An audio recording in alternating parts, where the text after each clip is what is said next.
this dispersion relation is a function also of the radius and the parameters of the system, which is essentially the harmonic degree of the perturbation.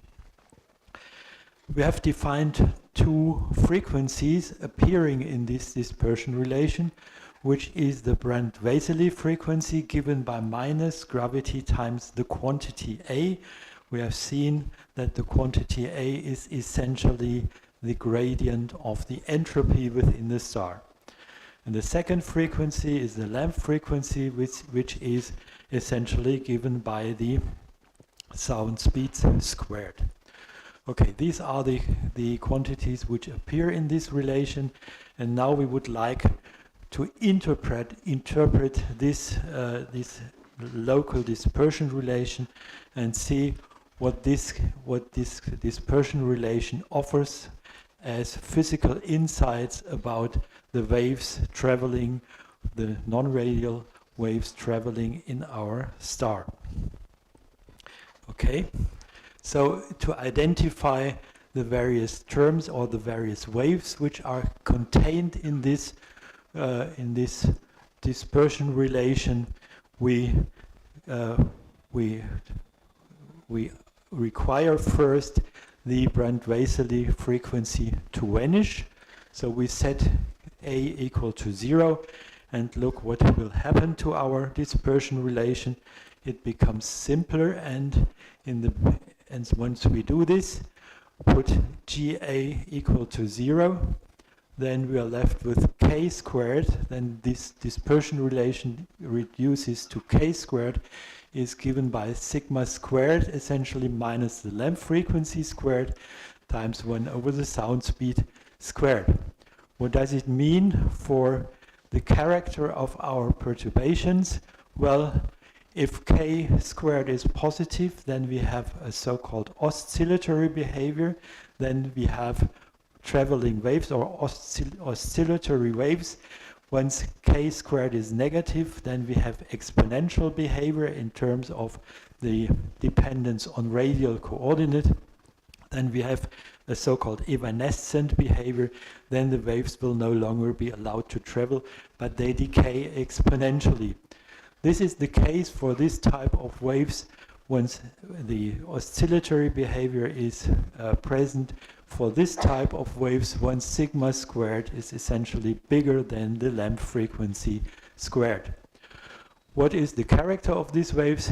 In order to see that, we solve it simply for sigma squared. So we solve this equation for sigma squared, and we obtain that sigma squared is given by sound speed squared times the wave number squared. The wave numbers are composed now by both the azimuthal wave number, which is nothing but the harmonic degree of our perturbation, and the radial wave number squared, which is k squared. So this is, as you see, sound speed plays a role, wave number, sound speed, and the frequency are related. So this is the dispersion relation for sound waves, and this means this dispersion relation describes the P mode. Now we would like to exclude these sound waves from the general dispersion relation. This is done by requiring that the sound speed goes to infinity. So 1 over the sound speed squared is set to 0. If we do this in the general dispersion relation, where is the mouse? Okay, so we take this dispersion relation and set 1 over the sound speed equal to 0, and then we are left with the following dispersion relation. If we do this, then we are left with a dispersion relation including the Brand-Waiseli frequency and the frequency. So k squared is n squared minus the frequency of our the frequency, and times the azimuthal wave number squared. Well, this means for the behavior, evanescent or oscillatory behavior, this means these waves These waves are oscillatory once the frequency stays below the Brand-Weiseli frequency. So in that case, they are oscillatory. If the frequency is bigger than the Brand-Weiseli frequency, then these waves become evanescent. So for an oscillatory behavior, the frequency has to be smaller than the Brand-Weiseli frequency.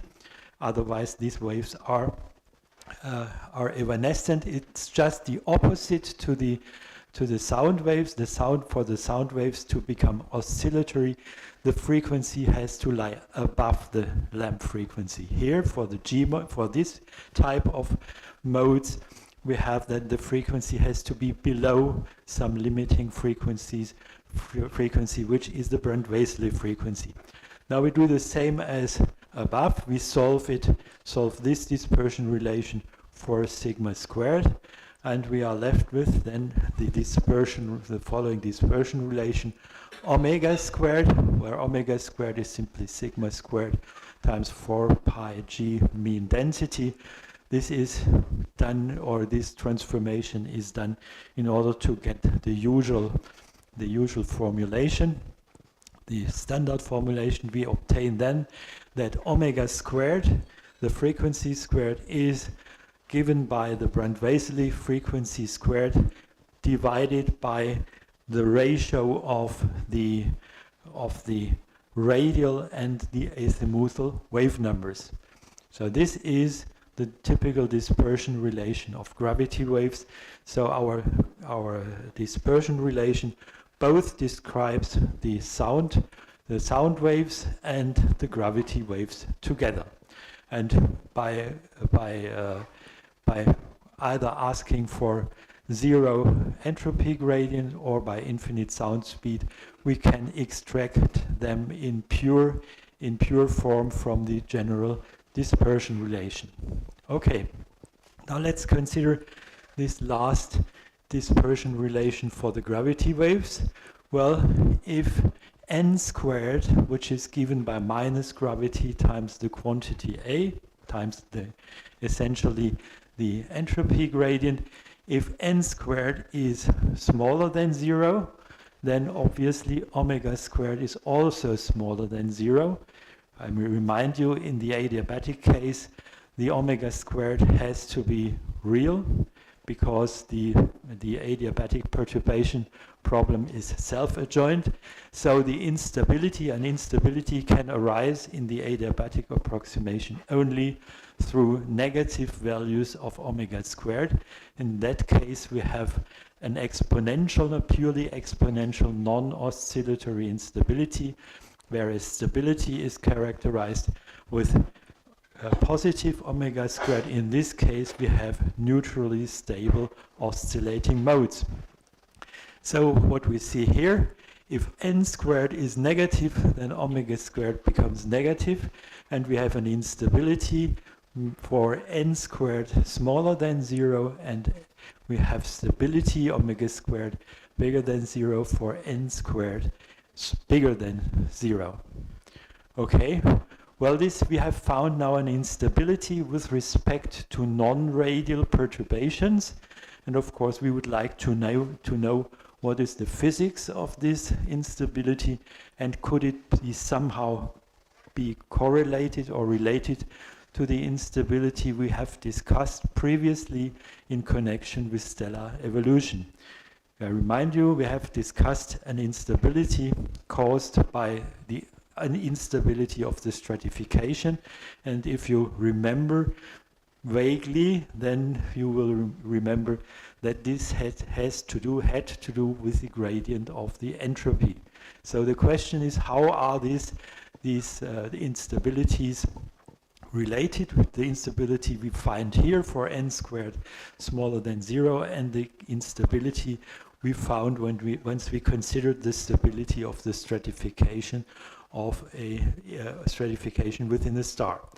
So we get to go back to the definition of the ends of the Brand-Weiseli frequency. It was defined as minus gravity times a quantity A.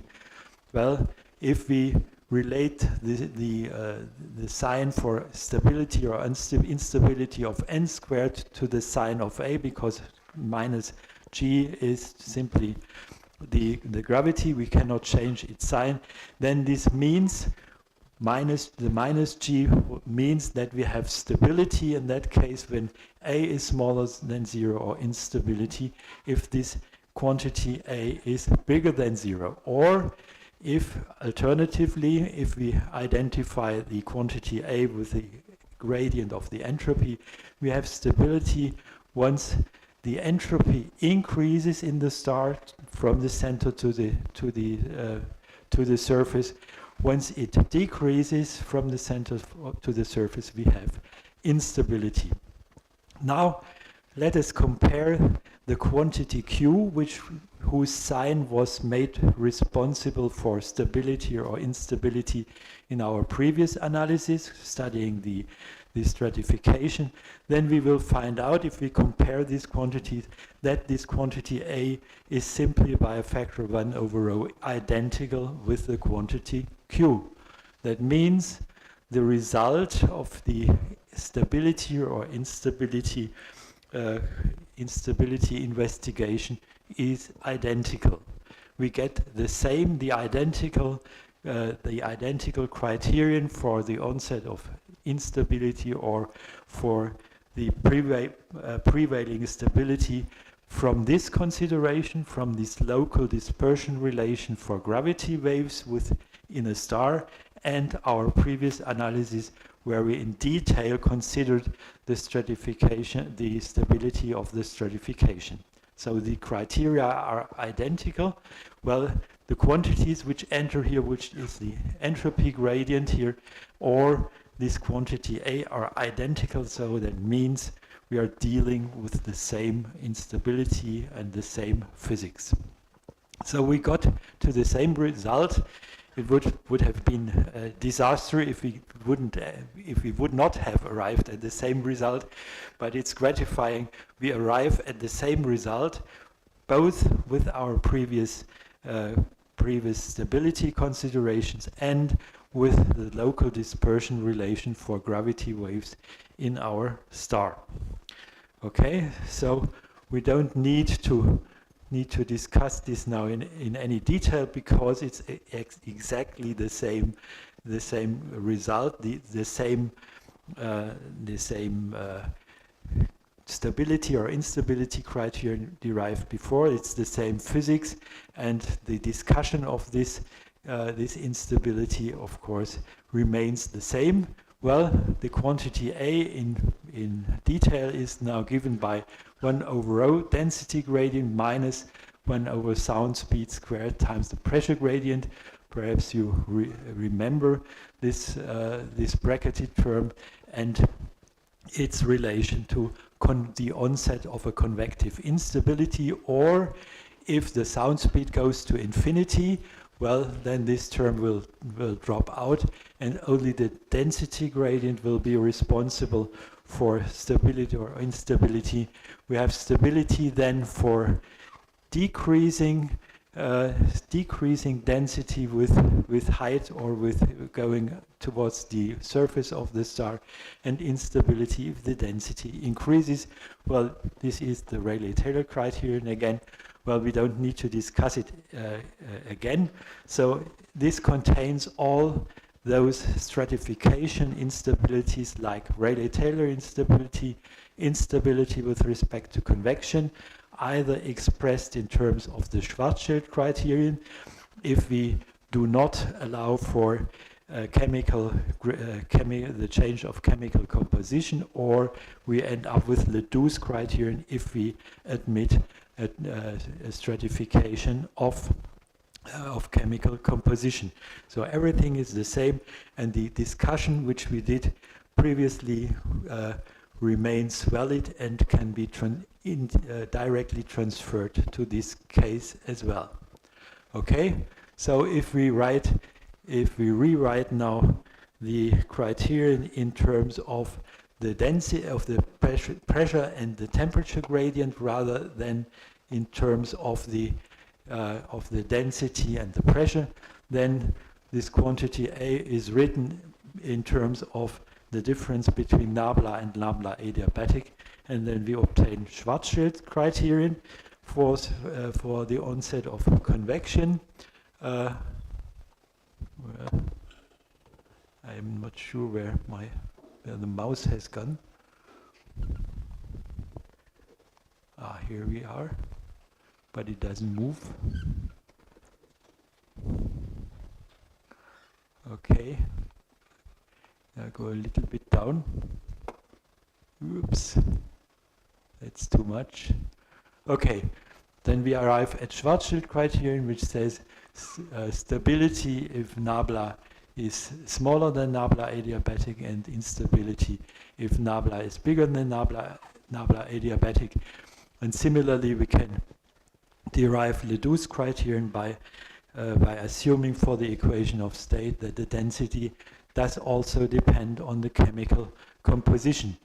We have extensively discussed in connection with stellar evolution that one is not free to choose one of these criteria, but which criterion has to be chosen depends on the particular situation, depends on the properties of matter in our star or in the situation which you want to apply this stratification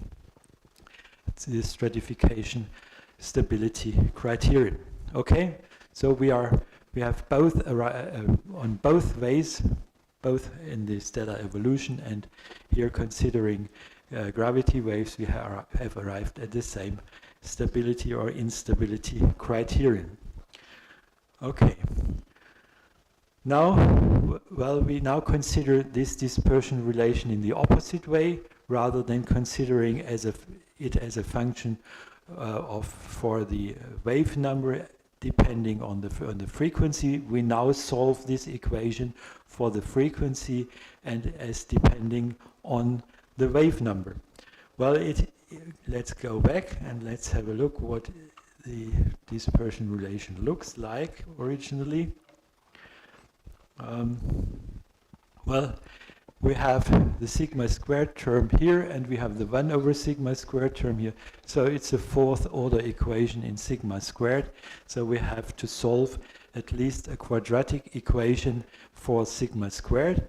And to do this, once we do this, we end up with the following solution.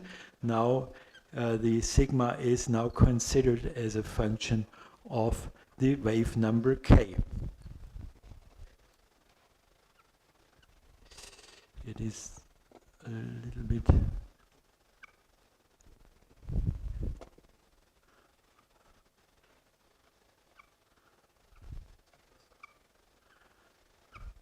okay, so we arrive at a quadratic equation for sigma squared, which has the solution given here. There is two bracketed terms which are identical here. They contain the Lamp frequency, the Brand-Wasserli frequency, and the radial wave number k squared and the sound speed, both here, and contain the Lamp frequency and the Brand-Wasserli frequency here. So these are the two solutions of the fourth order equation for sigma squared.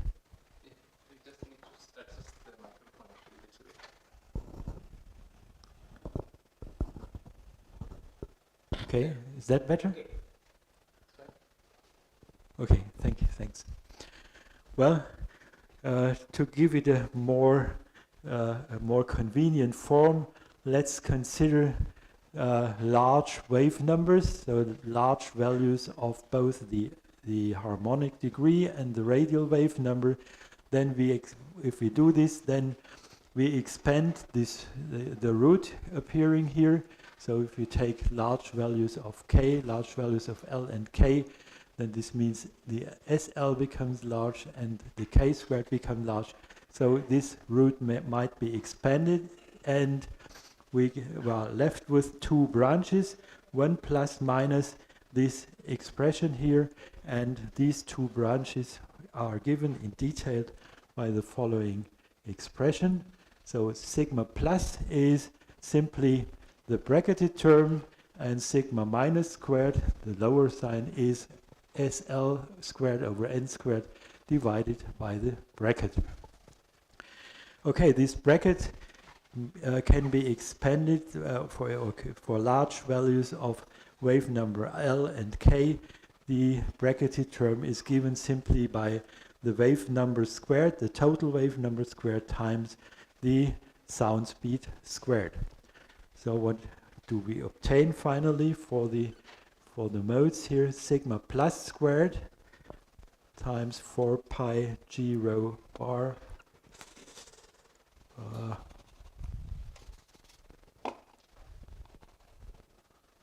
oops. Somehow okay, we got these two solutions. The sigma plus squared is given by wave number squared times sound speed squared. This is simply the spectrum, or is the dispersion relation for the sound waves, which we obtained previously simply by throwing out our G modes. And the second, the sigma minus squared, are given by the Brand-Wasely frequency times the ratio of the wave numbers. It's also identical with the gravity waves we have found before by throwing out the sound waves. And these are the gravity waves, or the G modes. These are the sound waves, or the P modes. So they are contained all in this dispersion relation, and we find them as the two different solutions of the two different kinds of solutions of the local dispersion relation. Again, we see that the gravity waves, the sign of omega squared of the gravity wave is controlled by the sign of n squared, or by the sign of the entropy gradient. So if the entropy gradient is negative, then we have instability. The omega squared of the G modes becomes negative, and we have so-called G minus mode. We distinguish between G plus mode and G minus mode. G minus modes are those modes which appear once n squared is negative, or once we have a convectively unstable situation. The G plus modes are those modes which appear, or which are the solution of the system once n squared is positive and we have a convectively stable region. So G minus modes occur in convectively unstable region, and the G plus modes are the modes which appear in the convectively stable region. The G minus modes have with respect to time an exponential behavior, and the G plus modes have an oscillator with respect to time, not with respect to space. With respect to time, they have an oscillatory behavior. We have to distinguish between oscillatory behavior in time and oscillatory or evanescent behavior with respect to radius. This is not identical. Okay. So, next step. Once we consider the run of the frequency with wave numbers, then we observe, of course, what we already know. For the P modes, if K and L, if the wave numbers increase, the frequency increases, and the accumulation point of the P modes is infinity. So they start at a lower boundary, at a minimum. We have a minimum frequency for the P modes, and once the wave numbers increase, then they accumulate at infinity. L equals 0 is also possible here as a value for the azimuthal wave numbers. This corresponds then to the radial pulsations. Well, for the G modes we have the opposite. The G modes have an upper limit to the frequency, and if the wave number goes up, then the frequencies of the G modes approach 0. So the accumulation point for the G modes with infinitely high wave numbers is 0. The origin is the same as the convective instability, or the stratification. The origin of the stratification instability, it's buoyancy. Buoyancy is characterized by gravity and the entropy gradient, or the density gradient together with the pressure gradient. So the origin of these G modes, both the G modes and the convective instability, is buoyancy together with gravity. The necessary conditions or necessary ingredients for these modes is gravity and an entropy gradient. So if you don't have an entropy gradient, you will lose the G modes, and if you have no gravity, you will as well lose the G modes. Okay, if n squared is zero entropy gradient, you have no gravity waves. Well, with L equals 0, you have no radial G modes, and of course, for L equals 0, also the frequency of your G modes will vanish. If L is equal to 0, all the G modes are gone. We do not have spherically symmetric G modes. We know because buoyancy needs, for buoyancy to act, we need a perturbation of surfaces of constant density and pressure, and only then buoyancy can act. Therefore, we don't have spherically symmetric G modes. Okay, I already mentioned this. If n squared is bigger than 0, then omega squared is bigger than 0. We have oscillating, with respect to time, oscillating G modes. These are called the G plus modes. If n squared is smaller than 0, convectively unstable region, then omega squared is smaller than 0. These are the G minus modes, which have an exponential behavior with respect to time, and they represent, so to say, the convective instability. Okay. Well, we are now going to consider propagation diagrams. What does it mean? Propagation diagrams are diagrams in which we distinguish between oscillatory and evanescent behavior. Now, keep separate oscillatory with respect to the spatial dependence, not with respect to the time dependence. So propagation diagrams means we determine those domains in the star where k squared is positive and negative. Positive means oscillatory region. Then we have the solution oscillates with respect to the spatial dependence, and evanescent means we have an exponential behavior where the functions decay exponentially, having no nodes within the considered domain. For this purpose, we rewrite the dispersion relation in the form solved by k squared. So k squared, the sign of k squared, determines whether we have an oscillatory or an evanescent behavior, and we write it in the original form, just a little bit rearranged. And we consider whether the dependence of any quantity, well, dependence on R of the quantity for prescribed sigma squared is either evanescent or oscillatory. In any case, it's of course written by E2 plus minus IKR, and it depends on whether K is real or K is imaginary.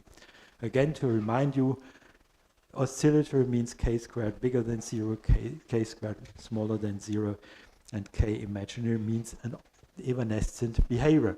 So we may ask ourselves, when do these modes behave oscillatory or evanescent? Well, we have to discuss for this purpose the sign of this quantity, the sign of k squared, which is given by the sign of these two bracketed terms, and of course with n squared. Now, assuming first of all that n squared is positive, so we do not have a convectively unstable region, then the sign, the mutual sign of these two bracketed terms determine whether k squared is positive or negative. So we have oscillatory behavior if either sigma squared is bigger than n squared, then this term is negative, and if sigma squared is bigger than L squared, then this is also negative. We have negative sign twice. So in that case, the sign of k squared is positive. So if either both these bracketed terms have negative sign or both of these terms have positive sign, and this is given either by sigma squared being bigger than, both bigger than the Brand-Waiseli frequency and the Lamb frequency, or if sigma squared is both smaller than the Brand-Waiseli frequency and the Lamb frequency. So both in these cases, you have both bracketed terms have the same sign, and in this case k squared is positive and we have oscillatory region.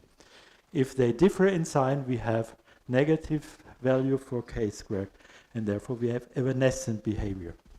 So keep in mind, either sigma squared is bigger than both Brand-Waiseli frequency and Lamb frequency, or sigma squared is smaller than both Brand-Waiseli frequency and Lamb frequency. In that case, we have oscillatory behavior.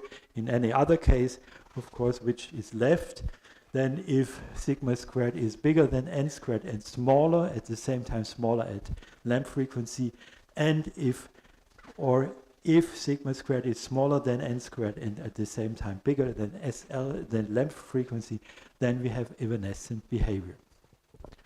Okay, now how do these quantities n squared and the Brand-Waiseli frequency and the Lamb frequency look like within a star? To that, in order to see this, let's consider the definition. The definition of the Lamb frequency is, well, let's go back.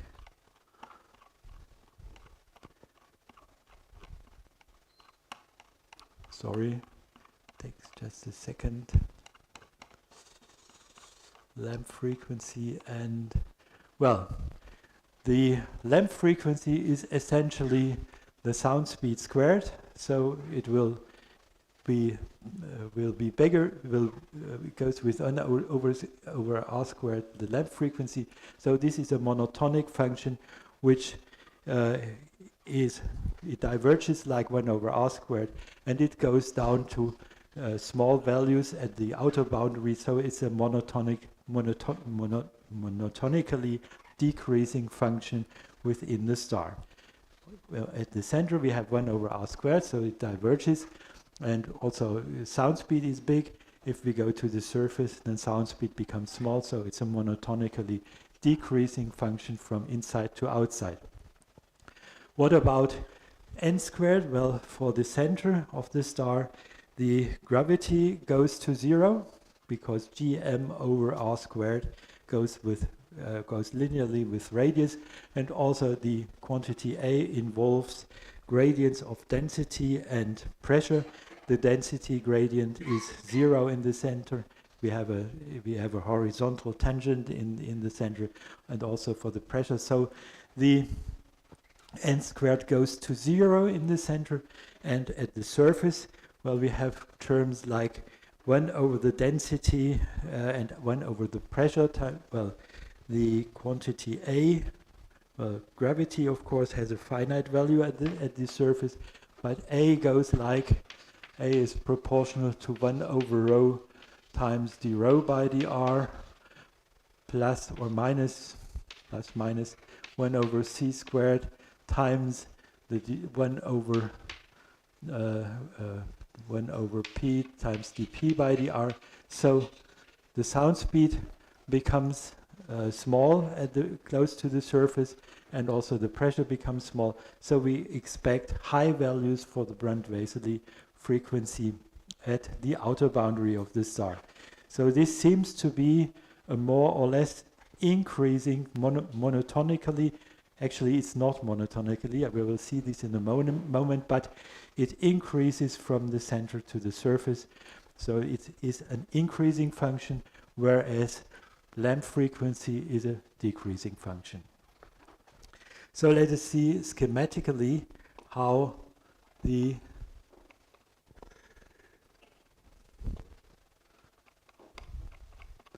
run of the sound, or how the run of the Brent-Wasserli frequencies and the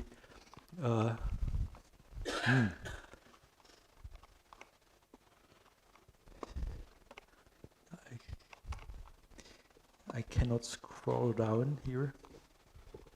Is it possible to? Okay. Actually, it doesn't react on my. Sometimes it reacts, but sometimes it doesn't.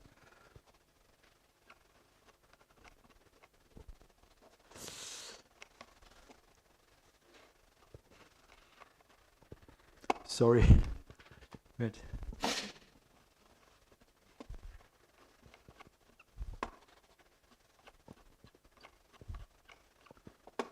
we have reached it immediately.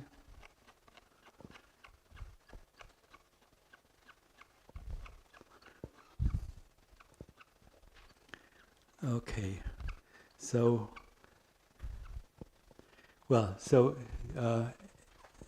SL is a monotonically decreasing function, and n squared goes to 0, close to the center, and the n squared goes increases towards the surface. In general, n squared, the Brent-Wasserli frequency, does not have a monotonic behavior. Okay, now let's go and consider the run of the run of these two functions in general.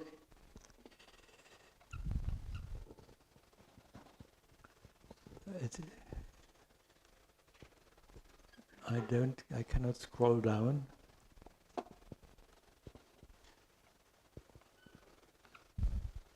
Okay, to the next. I want to go to the next picture.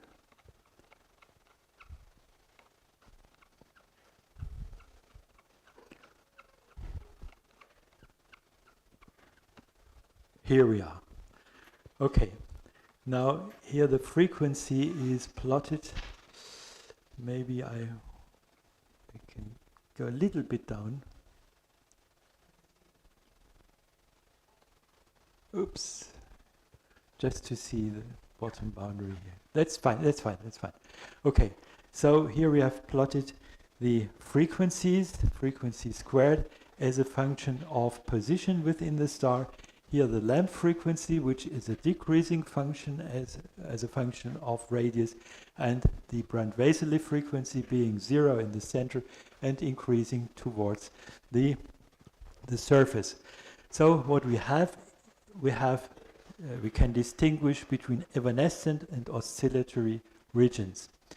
Well, if we saw if the frequency is both above the lamp frequency, means here, and above the Brent-Wasserli frequency, we have an oscillatory region. This is the hatched region here.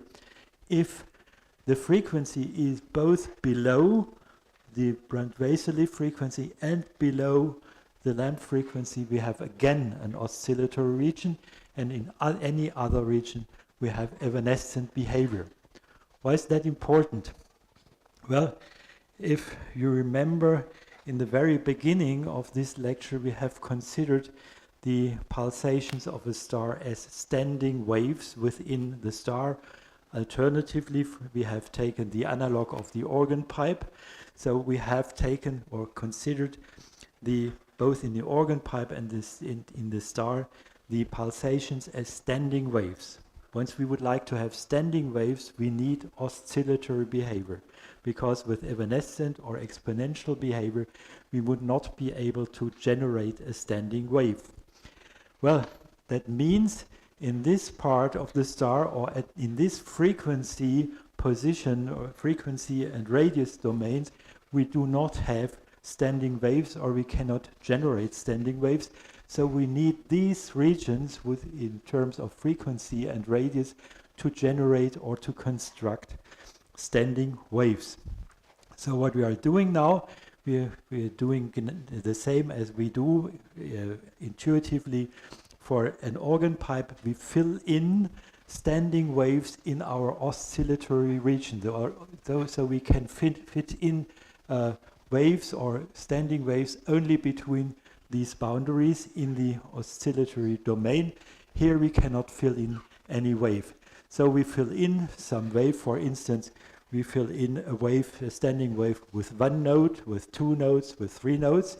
So then we will have to fill in here a mode with one node, two modes, three modes, four modes, and so on. So we fill in our oscillatory region, we can fill in waves with a certain number of nodes. And these are the standing waves, or the waves which we ultimately consider as our pulsation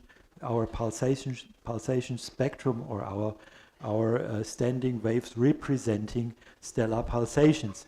The same can be done also in this oscillatory region. We fill in here in the oscillatory region. We fill in one mode with one node with two nodes, three nodes, and so on. And obviously, these, with increasing number of nodes, the frequency of these modes will decrease. And here, with increasing number of nodes, the frequency will increase for these modes. Okay, so we need this oscillatory region to define or to construct standing waves, which we ultimately then consider as the pulsations of our star. So that's done in a schematic way here. Well, the diagram does not look that nice for a real star. For a real star, the real star, it does not look that nice. It's here. Next diagram is the diagram for. Oops. We have now. Can we go jump back? Just oops. Stop here. Okay, that's fine. So this is also the propagation diagram now for a real star. The length frequency still has a more or less monotonic behavior, decreasing from the center to the surface, but the length frequency does no longer have a monotonic or monotonic behavior. It's a rather complicated curve. Well, it's close to zero for the center of the star, and it increases towards the surface of the star. But else, there is a complicated behavior of the Brand-Wasserli frequency in this star. What might this be due to? Why is n squared 0 here, or kept 0 at a finite radius? Well, it's convectively unstable. We have convection zones, and once convection is efficient in the center of the star, what is the stratification? How do we characterize the stratification in the case of efficient convection?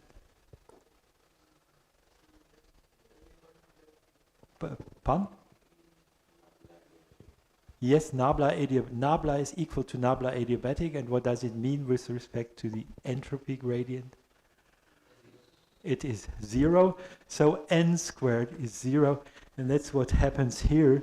We have an adiabatic convective core, and so n squared is 0. It cannot be represented in terms of the logarithm, so it's way down here. So we have a convection zone here, and here it seems seems to be some indication of a very thin, might be a thin convective zone here, and elsewhere we have n squared positive. So we have propagating region up here, and here we have a propagating region down there. So this is a real propagation diagram.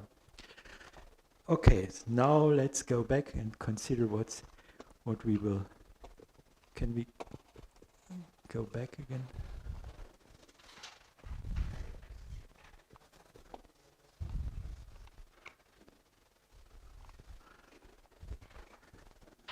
Can we? Yes. It's 2 or 3 pages back.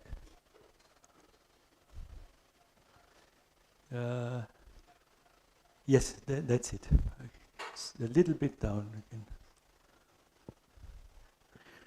Okay, what I just tried to explain was we have standing waves only in oscillatory regions.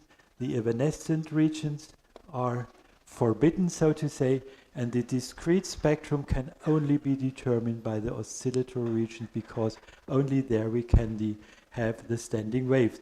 What we are doing, we fit in, or that's what I wanted to describe, is we fit in consecutively modes or standing waves with increasing number of nodes. So we start for the PIM or for the sound waves with the lowest frequency, put in one node, then the next one would have two nodes, and so on.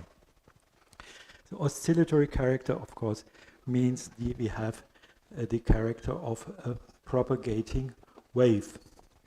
Now, well, let's recall the dispersion relation for pure P modes we obtained by putting the Brand-Weiserle frequency 0 in the general dispersion relation. This was given by k squared being proportional to omega squared minus the length frequency squared. So we see for pure P mode, this means the pure P mode has to satisfy the condition for propagation, for k squared being positive, that the frequency is above the Brand-Weiserle is above the length frequency, of course.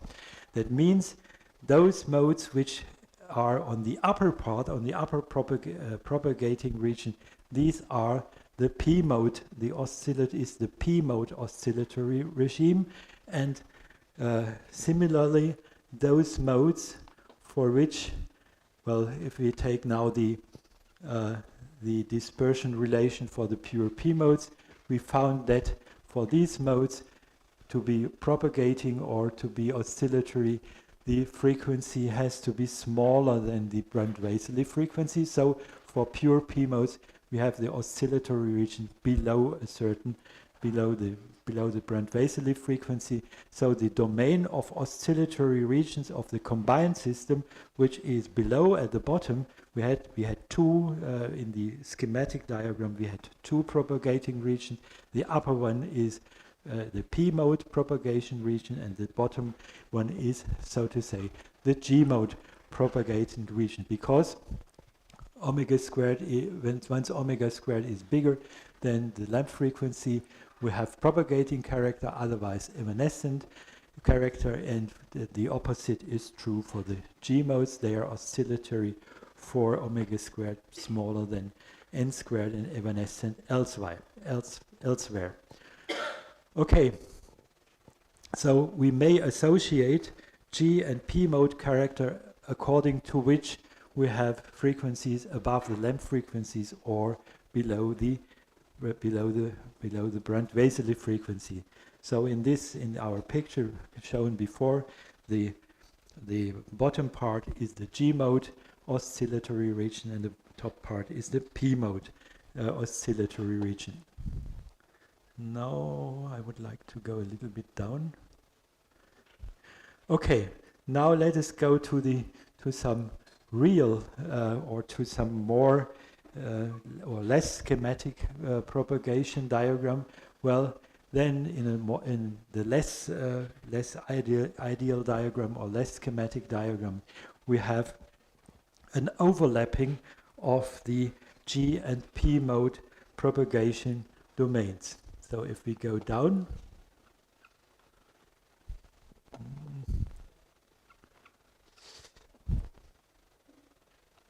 now it seems to work again. Let's go down and let's consider the propagation diagram of the polytrope with index n equal 4. The line shown here, this line is again the length frequency, but the Brand-Weiserle frequency is now no longer a monotonic function. It has a maximum and minimum here. It starts at 0 at the center and ends up at high values close to the surface, but in between it has both a minimum and a maximum. That means which, let's go a little bit down to, okay. So what we, thanks, that's okay. So this is again the relative radius, and this is the frequency squared, which is plotted here. Well, we have the domain where the frequencies are both below the lamp frequencies, and the Brand-Weiserle frequency is just enclosed by these two lines. And the other, this is the G mode, so to say, the G mode propagation region, where the frequencies are both below lamp frequency and Brand-Weiserle frequency, and there is another propagation region where the frequencies are above both the lamp frequency and the Brand-Weiserle frequency.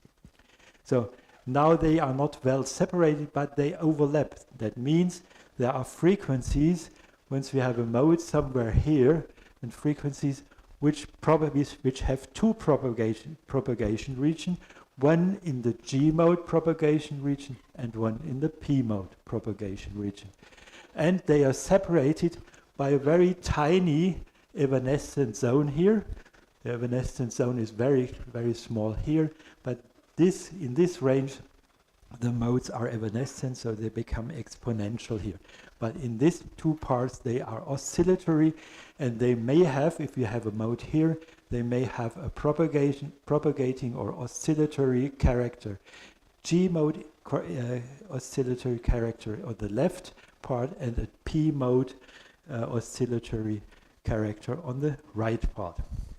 So in that case, they are not, the G and P modes are not well separated, so we may, for instance, start filling in a standing G waves up here at high frequency. We have only one node here, 2 modes, 3 modes, 4 modes, and so on. So we start here with filling in the nodes for the G modes, and we do the opposite here in the P mode regime. So we start here with mode P1, three nodes, P2 with 4 modes, again with 3 nodes, then 4 nodes, 5 nodes, and so on. And we fill the P mode oscillatory region then consecutively with standing P modes. But what you see here, well, in the overlap regime, we cannot distinguish whether it's a G or P mode because it has oscillator character both in the G and the P mode regime. In this case, the modes have a mixed character, and actually, well, to remind you, an ordering scheme for these modes is anyway, in a strict mathematical sense, not possible. So to label all these modes with P1, P2, and so on is questionable because there is strictly mathematically no ordering scheme. To remind you, for the Sturm-Liouville problem, the number of nodes, once you see the number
continue.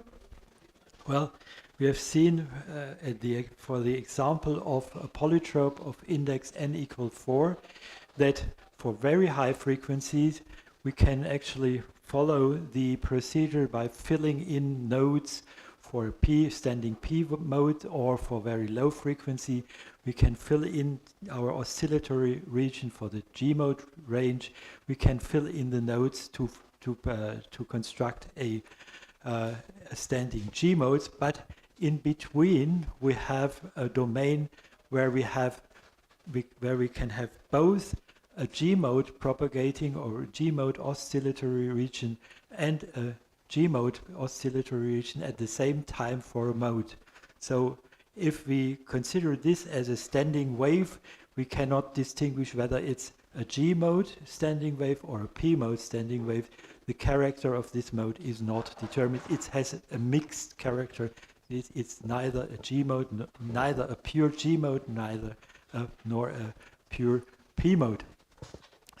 But this can be understood, of course, by the remark that a strict Sturm-Liouville problem is only found for radial adiabatic modes.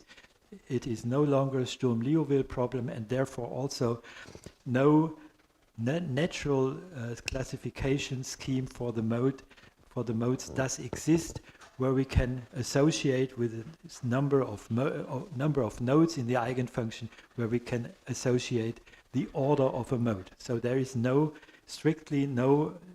a strict mathematical sense, there is no ordering scheme, and the ordering schemes adopted by several authors, well, these ordering schemes are adopted for convention. If we are mathematically strict, then we would say this ordering scheme or the classification is rather deliberate. It has no strict mathematical justification. So keep this in mind. Strict mathematical ordering scheme is only available for the radial adiabatic modes.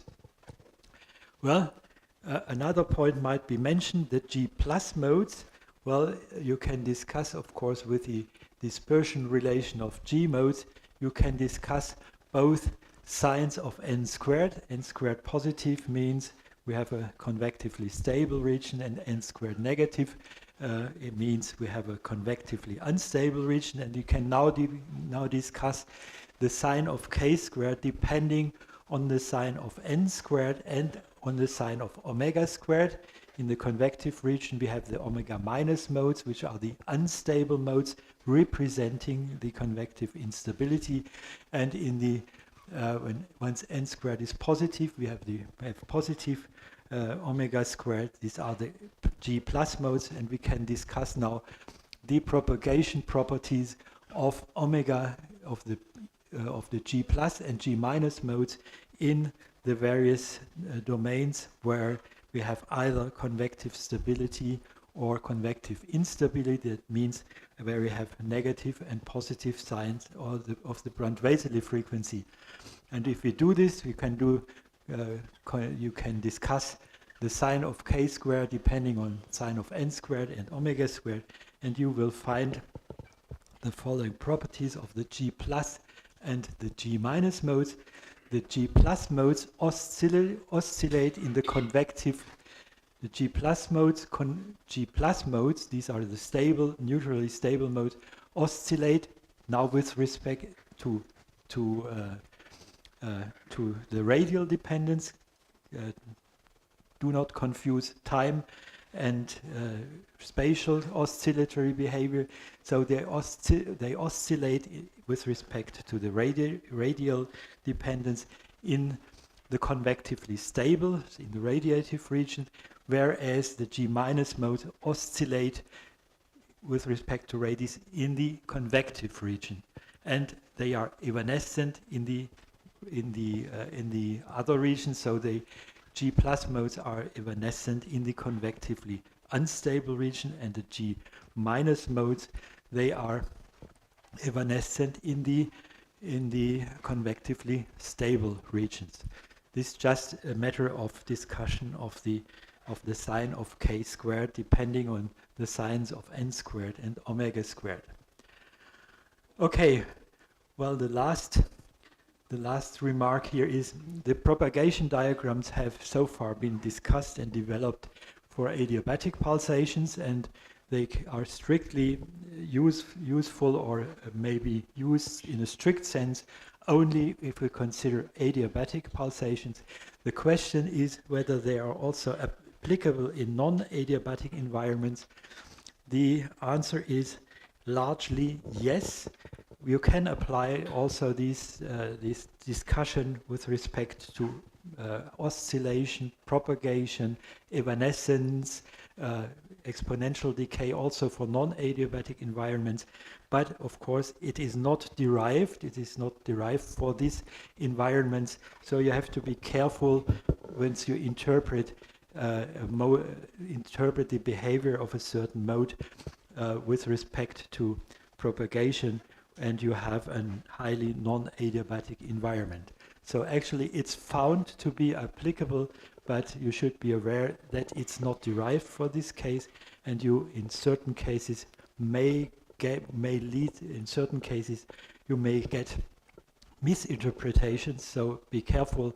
But in many cases it's also applicable for non-adiabatic environments.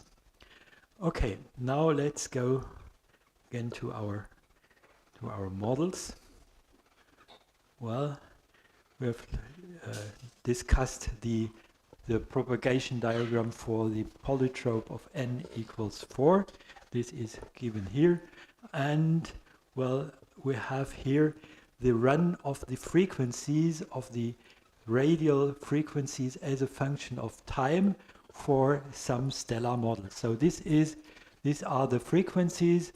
Here, for instance, the mode G1, G2, F, P1, P2 as a function for the stellar model, initiating at some time t. This is the model which now starts to evolve through the HR diagram. And what we see here is, well, the G modes here in the initial model, the P modes and the G modes are well separated. This might be a case where these two oscillatory or oscillation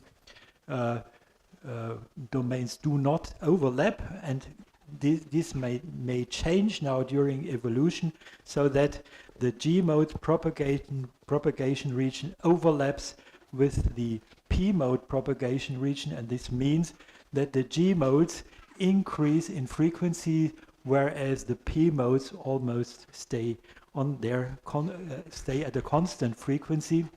And then these strange modal diagrams are found where the G mode, once it meets the so-called F mode, it seems to avoid this crossing.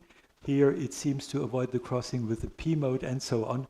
And this gives a rather complex and bewildering picture of the frequencies once the star evolves and the propagation region within the star simply shift or extend, or in some sense they overlap with the G mode. The G mode propagation region overlaps with the P mode propagation region. So this is seen, this change of the propagation region is seen here in the run of the frequencies as a function of evolutionary stage or as a function of time. Okay, well, here we have described again the propagation properties of G plus and G minus modes. Here we have a convective region, A is bigger than 0, and here we have a radiative region, a convectively stable region. So we have a propagating region for the G plus modes and an evanescent region here for the G plus modes in the case of convective instability, and the opposite is true for the G minus modes. The G minus modes propagate in the convectively unstable regimes, and they have evanescent behavior in the convectively stable regimes, determined by A smaller or bigger than 0. Yes? This was the same polytrope pardon? For the propagation export, is this for the same or No, this is just a schematic picture how the propagation properties of the G plus and G minus modes appear. This is without any reference to any stellar model. It's just assuming that these hatched regions are convectively unstable and the unhatched region is convectively stable. And then we will find this propagation behavior that the G plus modes propagate in the stable region, the G minus modes are evanescent there, and the opposite is true for the convectively unstable regions. Then the G plus modes have evanescent behavior and the G minus modes propagate there. Okay?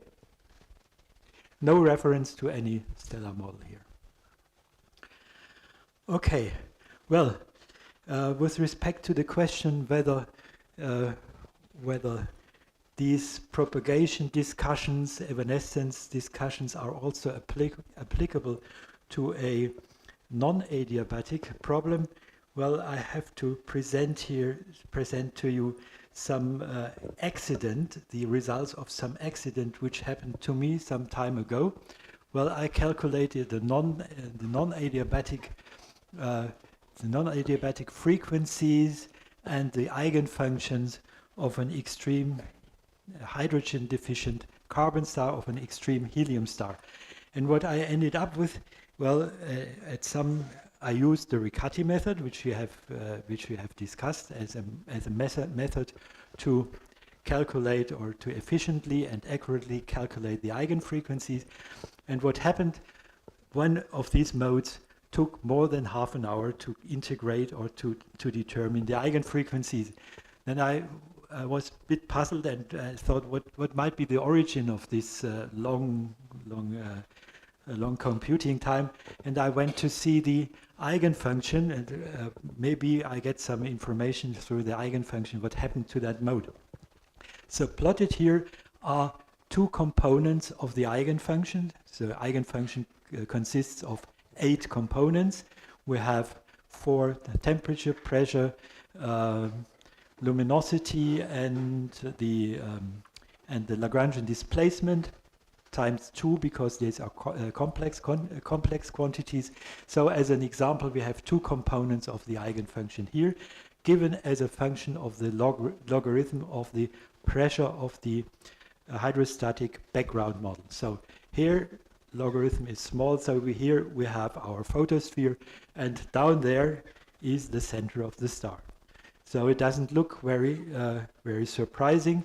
We have the maximum amplitudes at the outer boundary, close to the outer boundary of the star, and the amplitudes of the eigenfunction decrease more or less exponentially towards the center of the star.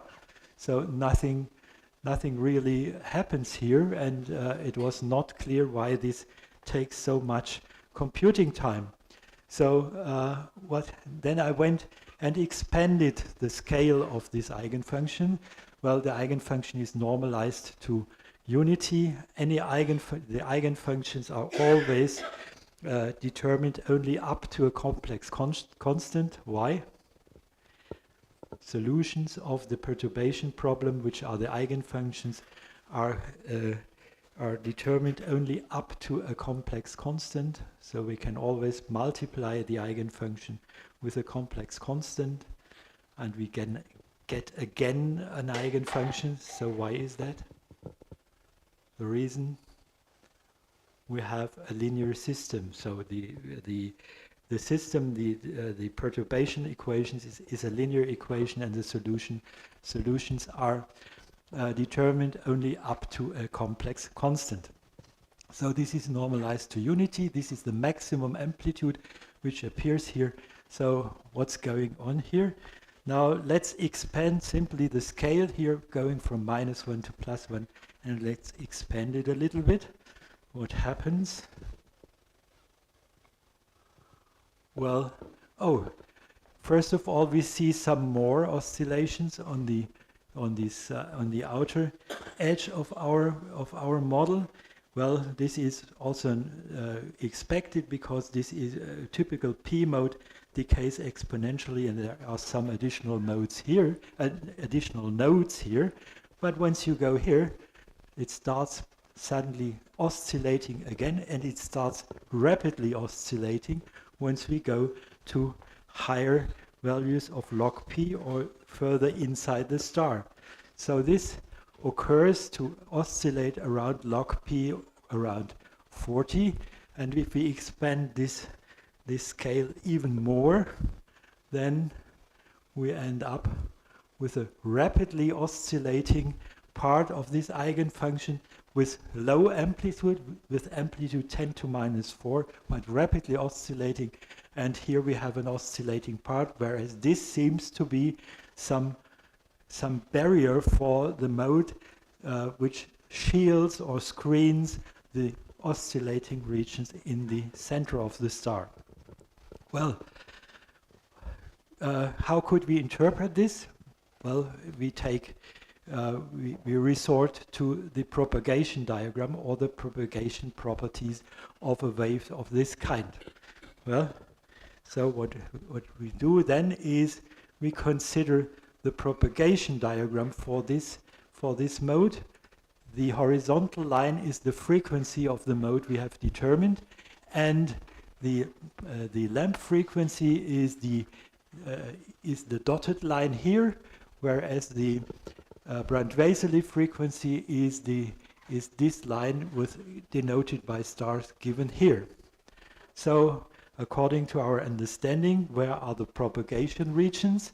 The mode will propagate once the frequency is bigger than both the Brand-Waiseli and the lamp frequency, and the mode will propagate once the frequency is below both Brand-Waiseli and lamp frequency. This is obviously true here in this region. Sorry, it's now the opposite. It's now left and right hand side are exchanged. The boundary of the star is here, log p equal 10, and the center of the star is on the right hand side. So at the outer boundary we have a propagating region here. Here in this domain, the frequency is bigger than both Brand-Waiseli and lamp frequency, so it will propagate there as a p mode. Then we have a small evanescent region, and then the frequency at the same time is then smaller than both Brand-Waiseli and lamp frequency. It's much smaller. That means it corresponds to a high order G mode there. So it's much smaller than these two frequencies, and it enters a propagation region which extends essentially down to the very center. So what we expect is propagation out here as a P mode, propagation down there as a G mode, and a evanescent region around log P around 25. Okay, what do we see in our eigenfunction? Well, around log P 25, there seems to be the oscillations seem to go away. So we have this is, so to say, an indication for the evanescent zone, and we have P mode propagation out here and G mode with high order of modes. That means with many nodes in the center of the star. Well, you see, afterward, even if we haven't thought before calculating this mode, a posteriori we can interpret the behavior of the mode using these propagation diagrams. At the same time, I apologize for the advertisement.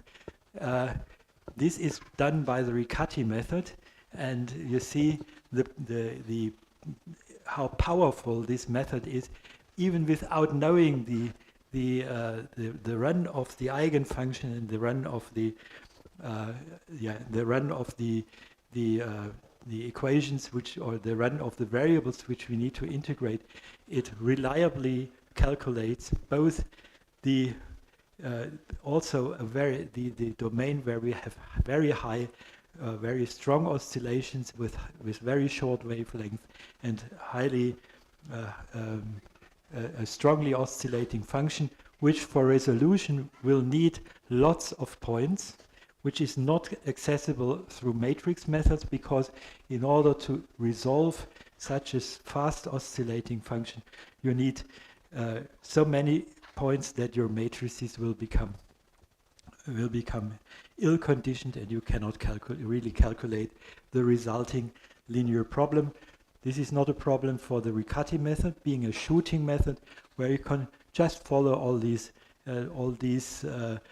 oscillation. It just needs a little bit of time, and that's what I saw. It took quite a lot of time, half an hour computing time, to get through all these nodes and calculating all these high frequency, highly frequent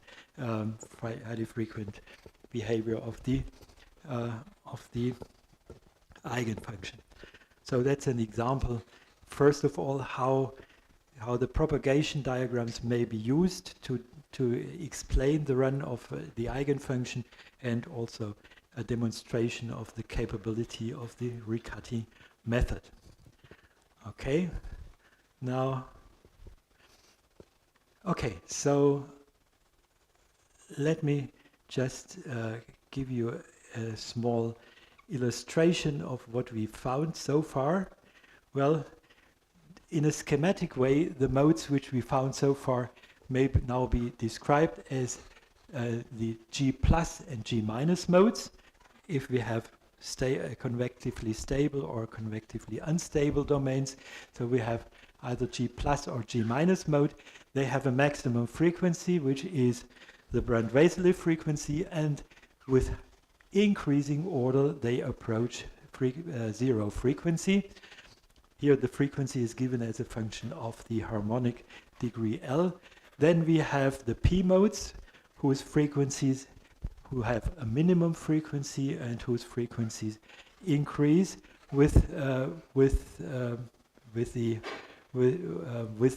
radial order of the mode, and which have accumulation point infinity. Let's come to the F mode later. And the non-radial modes have a limit for L equals 0 for the radial mode. Once you consider the P modes have a finite limit also for L equals 0. These are the modes which we have considered in the previous lecture. Okay, so what we are left with now is, now we can go and calculate the spectrum of non-radial adiabatic modes for a given stellar model. Well, many stars are sufficiently well described by adiabatic approximation, and for these stars, which include our Sun, we can determine the adiabatic spectrum, or in other words, the spectrum of non-radial adiabatic modes. We can compare the spectrum, the calculated spectrum for the respective stellar model, compare it to the observed values, and then we may use the discrepancies either to improve the pulsation code or the pulsational description, or we could also use it to constrain the stellar parameters or constrain the stellar models, which provide an agreement of the spectrum of the calculated spectrum of the modes and the observations. So we use the discrepancy to constrain the stellar parameters. We look for those stellar models which fit, for which the theoretical results fit best to the observed values. So, for instance, for the Sun, for which adiabatic approximation is not bad, we have the following theoretical result. Well, we have again here the frequency is given as a function of the harmonic degree L. We have the spectrum of P modes. Well, again, the classification in terms of P1, P2, and so on is not unambiguous. but people nevertheless do it. These modes are called the P1, P2, and so on. This is for a stellar model. These are the results for a stellar model. Then we have the so-called F mode, and then we have the spectrum of G mode, with the highest frequency being the Brand-Wasserli frequency, and with increasing radial order, the frequency decreases, and finally the limit of the G modes is 0 frequency. This is for high degrees of the high harmonic degrees, this diagram, so it looks nice and fine. But if you go to lower degrees, even for the stellar model, then you will find that if you enlarge this part here, so from 0 to, you enlarge the part from from harmonic degree 0 to 25, what you see, well, the P modes seem to enter the G mode regime, and also this F mode seems to cross first the G1 mode, or the mode which is called G1 here, then it crosses the G2, G3, and so on. And this crossing of modes led the author to identify the F mode, what he says is the F mode here, this mode with F here, but this mode with F here. And accordingly, this is no longer G1, but this is called the second one is now called G1. I would not agree with this classification, and I will tell you later on, and you will see later on, why I would not agree with this classification, and why this mode is the F mode still at this position, and down there. And the G1 mode is still the mode on the right-hand side of the crossing and on the left-hand side. And this one remains the G2 mode from here to here, even if it is crossed by the F mode. Where does this come from? Where does this crossing come from? It's due to the fact that for the high high order G and P modes simply are well within the propagation region for P modes, and well within the propagation region of G modes. Whereas if you go to lower order modes and low degree, then you will end up with a propagation diagram where you have, for a certain given frequency, where you have both a propagation region for G modes and P modes for the same modes. And this is reflected in the modal diagram, where you find then crossings between the different set of modes. You see here that G1 mode enters or seems to cross the P1 mode here. It's actually not very nicely resolved. But these crossings and overlapping of the modes is associated with the modes having a mixed character, where the same mode has two propagation regions, one as a G mode and one of a P mode. This as a result of the determination of the spectrum for a solar model. Okay, we can describe it in terms of the propagation diagram. So this is a propagation diagram for the Sun and the modes shown above. Once you have very high order P modes, it's fine. You can associate only the propagation domain for P modes for the high order modes. The same is true also for the high order G modes. This is, for instance, given by this horizontal line. The P mode is given by this horizontal line. We have only one propagation region, which is definitely a P mode propagation region here, and which is definitely a G mode propagation region here. In the intermediate range, once we take a mode with frequency in the intermediate range, then we have a propagation domain for this mode, both in the G mode regime and in the P mode regime. So this mode has a mixed character, and this is associated then also with the mode crossings between P and G modes, so they can no longer uniquely or unambiguously be defined as P and G modes. Okay, this is as an example, and we are now almost at our have arrived at our aim. We are now in the position, for at least for those stars for which the adiabatic approximation is reasonable, and these are very many stars, including our Sun, to compare the result of the theoretical calculation with the observation, and thus to determine those stellar or solar models which fit the those solar models which provide theoretical frequencies which are close to the observation, and thus constrain stellar parameters and stellar or solar models which are thought to be the realistic, or those which are close to the reality. Okay. Well, we have seen several times this strange. It's not a strange mode, but it's seems to be a strange mode in between the G modes, which we understand, and the P modes. There seems to be another mode which is labeled with F, and to see or to understand where this mode comes from, I would like to go to some other problem, or to a problem which explicitly allows for a representation of this kind of F modes. Well, finally, to close with this chapter, we consider the non-radial adiabatic pulsations of a very, very simple model, namely of the polytrope of n equal to 0. Why do we do that? It's not because this is a very realistic model. It's by no means realistic, but this problem can be solved analytically, and we can follow each mode, or the properties and the frequencies of each mode analytically, so we can see what actually happens.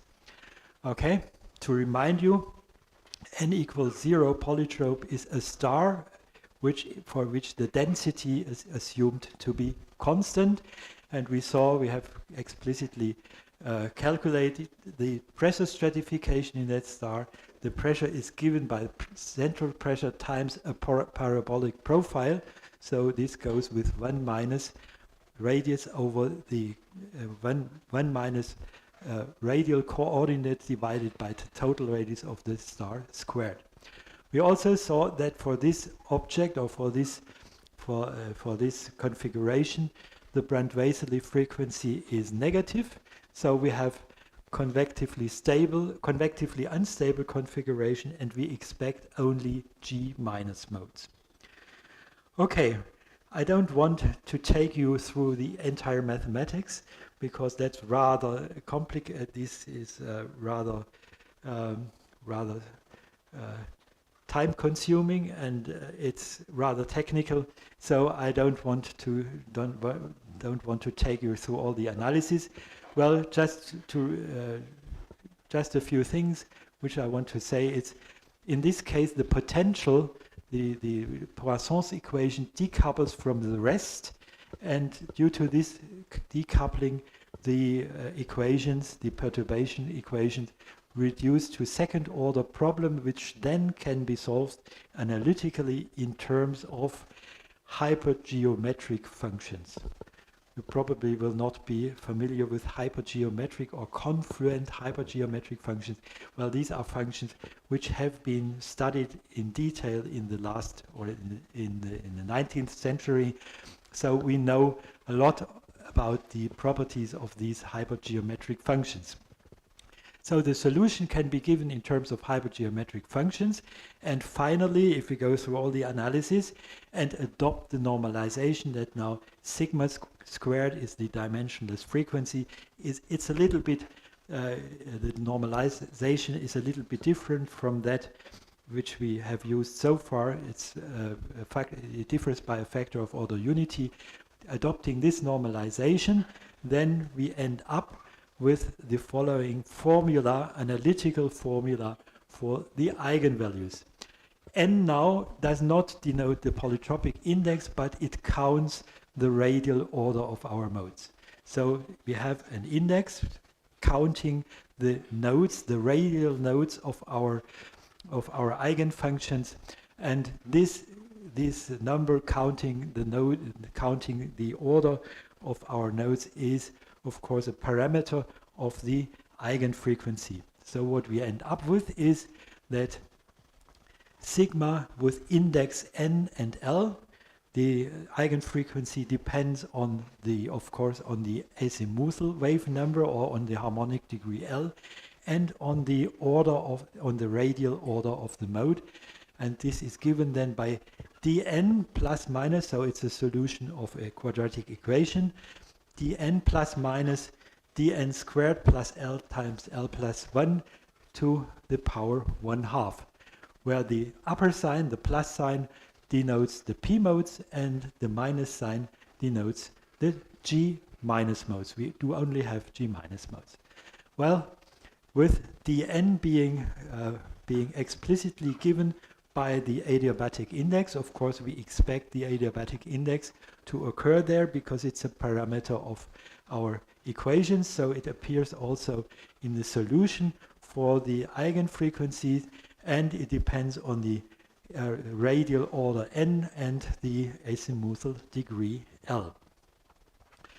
Well, that's even too complicated for us, so we consider the limit of radial order going to infinity, but this is a closed analytical form for the eigenfrequencies of this homogeneous n equal 0 polytrope.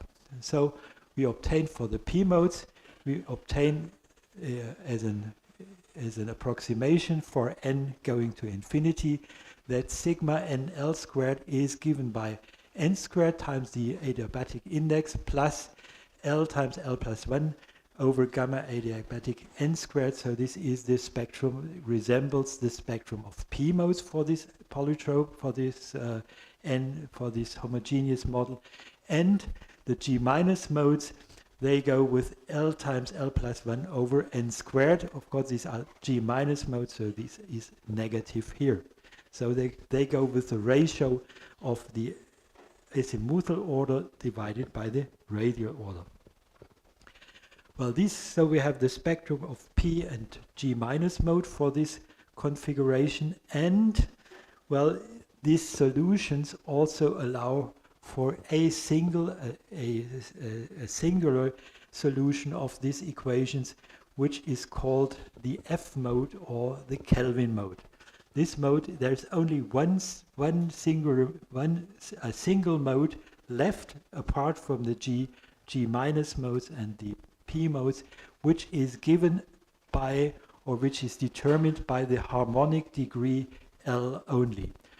Of course, there is no index n left because this is not a sequence of modes. This is just one mode, which depends on the harmonic degree and which does not depend on the adiabatic index. So the adiabatic index, gamma adiabatic, does not appear in this mode. So it's independent of gamma adiabatic. Well, for L equals 0, sigma f is 0. It does not exist for spherically symmetric perturbations. Well, it does. It's also 0 for L equals 1. So it's 0 for L equals 1. So for L equals 0 and L equals 1, this F mode does not exist. It's only present for L bigger or equal than 0. Well, the independence of the adiabatic index means that this mode will also be present once we have no compressibility. So even in the incompressible environment, this mode will still exist because the lack of the appearance of gamma adiabatic means that compressibility does not play a role. Okay, so well, actually, if you look for the eigenfunction or for the behavior of the eigenfunction of this mode, it consists of a deformation of the surface which is achieved without compression. So consider a homogeneous constant density configuration which you do not compress, but you deform the surface of this configuration. Well, then you get this mode. This means this mode represents a surface wave on top of your configuration. No compression is involved. It's a surface wave. Okay.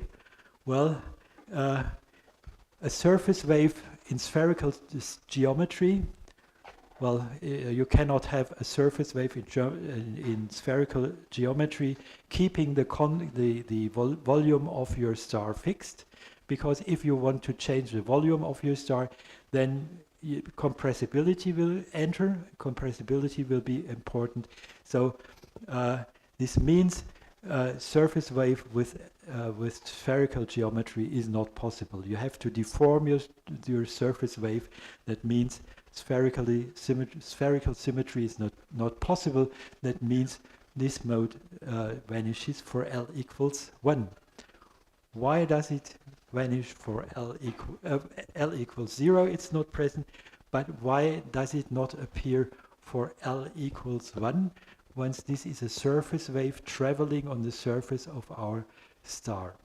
Why is L equals 1 not possible?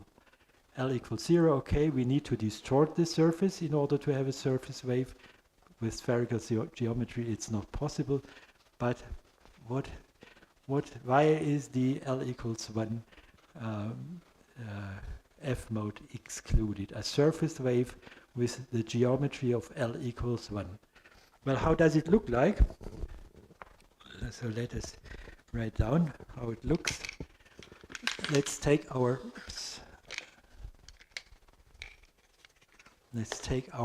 original homogeneous star, constant density. This is our original star, and let us deform this star with an L equals 1 perturbation. Then this is the center of our star. Well, L equals 1 would look like this. This would be an L equals 1 perturbation. So why is such a surface deformation? Well, of course, the volume is kept constant here, no problem. Actually, this configuration should have the same volume. It's my drawing which is misleading here. So the volume stays constant, but it's the deformation of the surface into one direction. Now that seems to be excluded. Why? Think in terms of the conservation laws we have to satisfy always. Which conservation law is contradicted if we have such a perturbation? Well, it's the conservation of momentum, or the conservation of the point of center of mass. Center of mass needs to be conserved, so the position of the center of mass needs to be conserved. If we keep the volume constant and have an L equals 1 perturbation, we would have to shift the center of mass. And in the case where it's not possible, and this is true here, this means such a perturbation is not possible, and therefore L equals 1 is excluded, and the lowest harmonic degree for which the F mode can appear is the perturbation for L equals 2. Okay? Center of mass or momentum is not conserved for L equals to 1, and so this mode is not present for L equals 1, and this explains the dependence of sigma F squared in terms of L times L minus 1 here. This describes the F mode, and that's essentially the physics of the F mode. It is a surface wave traveling on the surface without needing any compression, and this can only be done for L bigger or equal to 0. Well, despite the fact that the classification in terms of G minus, P modes, G plus modes, and F modes has been done on the basis of very simplified and idealized models, this classification is also adopted for more sophisticated models, just to get a classification. But one should keep in mind this classification is coming from very idealized, simplified models, and it's not clear, and it's by no means justified in a strict mathematical sense to adopt this classification for more sophisticated stellar model. Okay, the rest I've already commented on. Well, we are now in the situation to compare calculated frequencies with measured frequencies, and thus we are able to identify suitable solar or stellar models. Well, in general, modes have mixed character. We have already commented on that, and modes are not well ordered, and we have indications that modes cross each other during the evolution or as the function of the harmonic degree. So keep this in mind. We will come to these mode crossings and what happens at a mode crossing later on. Okay, so we have now finished with the adiabatic stuff, and we go on. The natural next chapter then would be dealing with linear non-adiabatic treatment of stellar perturbations. Okay, so I would need then the next file, non-adiabatic analysis. Now, in this case, we do not have many analytical tools to describe or to interpret the results. We have to perform numerical solutions of the linear non-adiabatic equations, which means we are dealing both with the mechanical and the thermal structure. We are now taking into account not only the mechanical part. The adiabatic approximation largely takes into account the mechanical part and reduces the thermal influence only to a relation between pressure and temperature or pressure and density, whereas we're now going and considering in detail the thermal equations, and we solve them using, for instance, the Riccati method for radial and or non-radial perturbations for a given stellar model. The result of this analysis is the spectrum of eigenfrequencies. Now the eigenfrequencies do not only have a real part, and instability is no longer achieved with negative values, through negative values of the eigenfrequency, sigma squared being negative, but we have real and imaginary parts independent of each other, and we determine the real and imaginary parts independently for the full set of equations, and of course we can also calculate the associated eigenfunctions. Once we have done that for a particular stellar model, then again we can, at this stage of the analysis, we can now go to observations, or the opposite way, we select an observed model, and it's an observed pulsating star. We construct a model for this star, and we perform the linear non-adiabatic radial and or non-radial analysis. We end up with periods here. We end up with damping and growth rates. And once we find an unstable mode, meaning that the sigma I is negative, then we might think that this mode should be observable or might be realized in the observed stars, and we could then try to compare the associated frequency and compare it to the observed period. So this is done also here in this institute, has been done several times. This is the approach which is at the end of this analysis. We can directly compare periods with observed periods with theoretically calculated periods, and we can determine which modes which modes should be seen because they are excited, because sigma I is negative, and therefore this mode should grow and might show up in the observed periods. Okay, so this is the practical purpose, or this is the way which we have in principle originally aiming at. We are doing some theory and compare the theory to observations. Now we are at the stage where we can do it. Observe pulsating stars, make a model for the star, perform the stability analysis, obtain unstable modes, and obtain their periods, and compare now the periods with the observations. And well, if there is a parameter which is not known, for instance, the mass is always a parameter which is badly known from observations. So we can perform this analysis for different stellar mass, for different models which are different in mass, and we may then select this model or the mass of may then take the model with that mass which provides periods which are closest to the observation, and we may thus determine the mass of our object. So the observation of periods may lead in comparison with the results of the linear stability analysis and a comparison with observed periods to a determination of the mass of the object which provides the pulsations.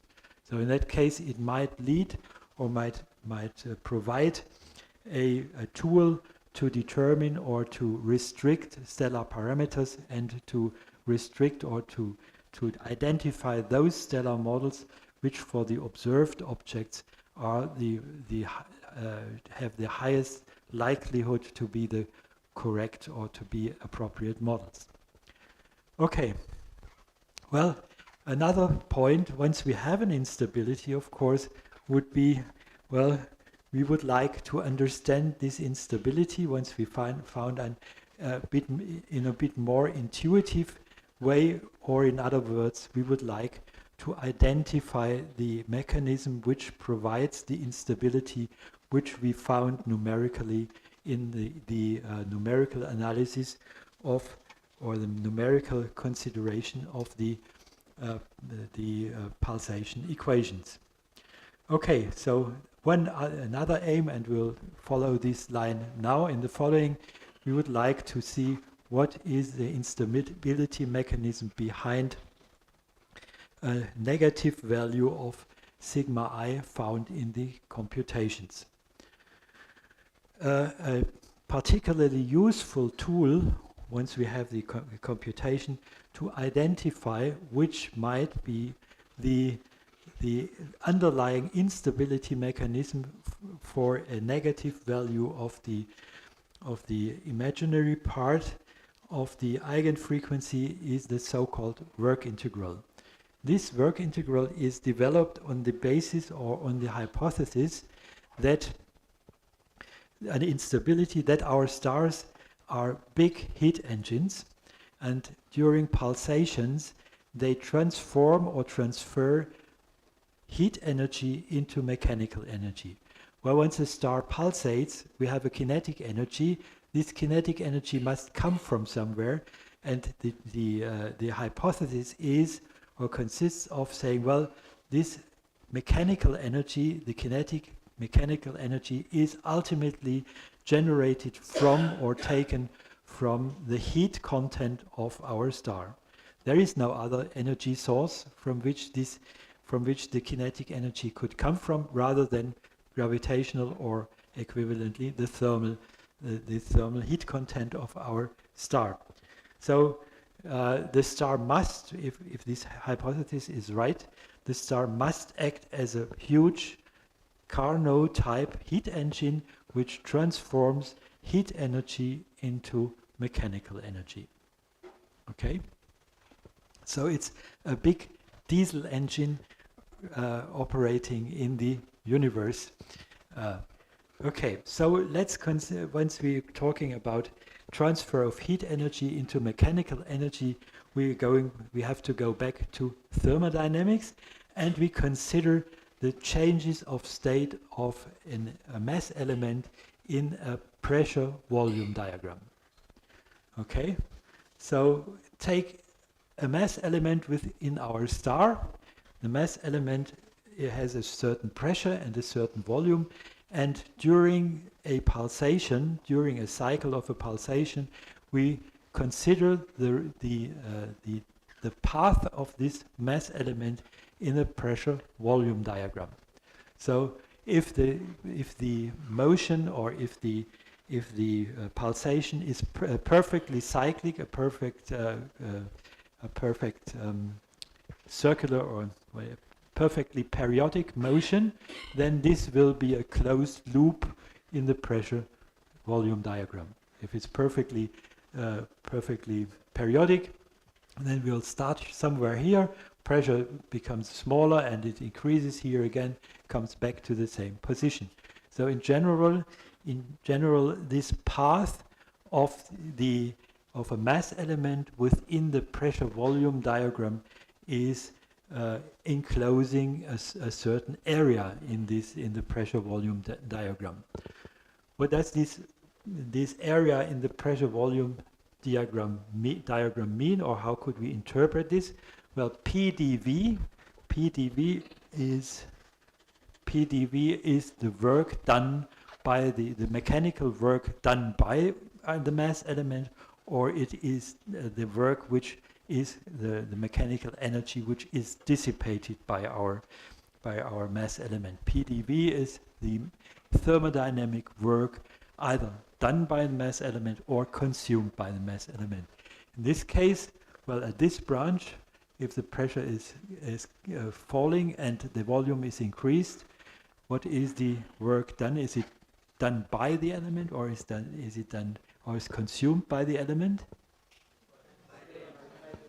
There is work done by the element, which is just the integral below this branch. If we go back in the opposite direction, then it's the work which is consumed by the element. So this has to be subtracted from the work done by the element. So the area within this loop corresponds to the work either done by the element or consumed by the element, depending on whether we go in clockwise or anti-clockwise. If we go clockwise, then it's the work consumed, and in the other direction, it's the work dissipated by or consumed by the mass element. So the work done or consumed by the element can be positive or negative, depending on which direction we go. The work done by the element, which is called W dash, or the differential work integral, is the integral over PdV around one circle of the pulsation. So we need for this representation, we need actually a periodic process. This cannot be defined without a periodic process, as any heat engine needs a periodic process. Otherwise, you cannot run the heat engine. Okay, so it's classical thermodynamics of heat engines, which we are doing here. And it's a closed loop for periodic pulsation. Area within the loop is the mechanical work provided or dissipated during a pulsational cycle. The sign depends on whether we go clockwise or anti-clockwise. Okay, well, now the hypothesis is that our pulsation works like a Carnot-type process, like a heat engine, converting the thermal energy into mechanical energy and vice versa, and the mechanical energy which is produced we have considered and denoted as the differential work integral. So we would like to know how big is this for a given mass element at a certain position within the star. How big is this differential work integral? How big is this energy which is taken from the heat energy and put into mechanical energy, and thus put into kinetic energy of the pulsation? Okay. So during pulsation of its kinetic energy or is increased or dissipated by per mass at a rate, the change of the mechanical energy per time is given simply by the pressure perturbation and the change with time of the density perturbation. This is simply PdV or delta P times delta V, because delta rho is 1 over the volume. So this corresponds to the rate at which the energy is mechanical energy is generated or dissipated, and we would like to know for the mass element how big this really is. In fact, if we go through the analysis, then we can actually calculate this from the eigenfunctions of our perturbation problem. This W dash defined before can be obtained by taking the imaginary part of the pressure perturbation times the complex conjugate of the temperature perturbation. So what would that be in the adiabatic case? Pressure times temperature. Well, this refers to the eigenfunction of our perturbation problems in terms of the pressure perturbation. So this is the pressure perturbation part of the eigenfunction, and this is the temperature part of the eigenfunction. What would happen if the changes of state would be adiabatic? Adiabatic means T is nabla adiabatic times P. What would happen? So as a result of evaluating this quantity here, I have stated, or I claimed that within a suitable average, for instance, over one time cycle, over one period of pulsation, or if we take a suitable ensemble average, then we end up with the formula that the differential work integral, the work per unit cycle or per time transferred from the heat to mechanical energy, is given by the imaginary part of the quantity pressure times the complex conjugate of the temperature perturbation. What would happen if this would be an adiabatic pulsation? Adiabatic means T is nabla adiabatic P. Then we would have P times T star would be P times nabla adiabatic is real P star. So P times P star is real, and the imaginary part is 0. Okay, that's consistent with our approach, because if it's an adiabatic pulsation, then we cannot transfer. Adiabatic means there is no heat transfer between the element and its surroundings. So this means we need non-adiabatic changes of state to get a heat transfer from the internal heat of the star to mechanical energy. Consistent with that, this quantity vanishes once we have a adiabatic changes of state. And this you also see here in the case of adiabaticity, temperature and pressure are in phase, are proportional to each other, and this proportionality, or the phase difference between pressure and temperature perturbation, leads to a transfer of heat from the heat content of the star to the kinetic energy. Do we need to stop here? Yeah. Okay, it's a good point to stop here, and I will finish. I will finish then with this part tomorrow, and we'll discuss it a little bit, and then we're going to more exciting, or even more exciting than processes working on this basis, more exciting processes for stellar pulsations. Thanks.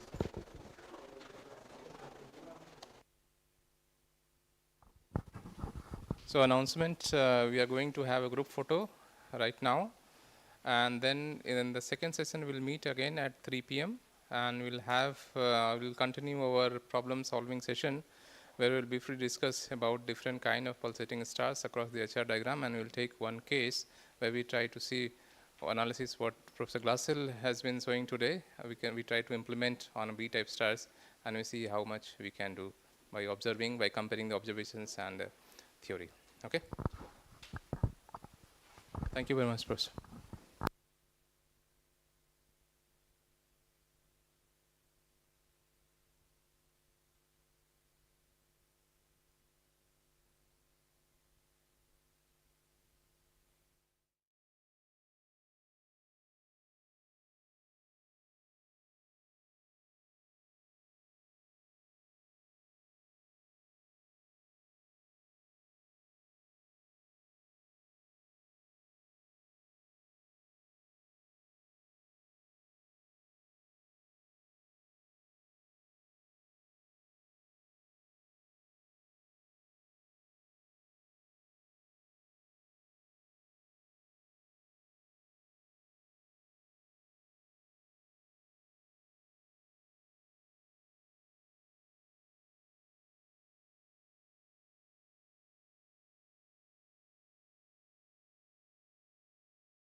So welcome back to the next session. So in this session, we would like to see first of all the pulsation in the HR diagram, and then we would like to see one case study which we recently did for one of the VE type supergiant MWC 137. Okay. So before talking about the pulsations in the HR diagram, I would like to make sure that you all have a very good understanding about the HR diagram, because when I will be talking about the pulsation across the HR diagram, probably once you know what is HR diagram, and then if you can connect some evolutionary states in the HR diagram, that will make sense to you when we study the pulsations in HR diagram. Okay. So when you look at the night sky, focus your camera on a group of stars. Okay, take the image of night sky, or you just collect a group of stars. What you will see a cartoon representation of a set of stars in this slide, actually on this page. Okay, so some of the stars, they will appear bright, some of them they will appear dim, some of them they will appear red, some of them they will appear maybe kind of blue, some of them will appear yellow. Okay, and what we do in order to put them in the HR diagram, so-called Hasbroom-Russell diagram, we try to segregate them, or we try to arrange them on the basis of their brightness first, or on the basis of their color first, and we arrange them basically on the basis of their luminosity or their intrinsic brightness and their color. Okay, so yeah, this is just a cartoon representation of the stars, a group of stars. You can see here some of them they are very bright and some of them they are dim actually. So if you segregate the stars on the basis of their luminosity, so what you will get a representation of something like that.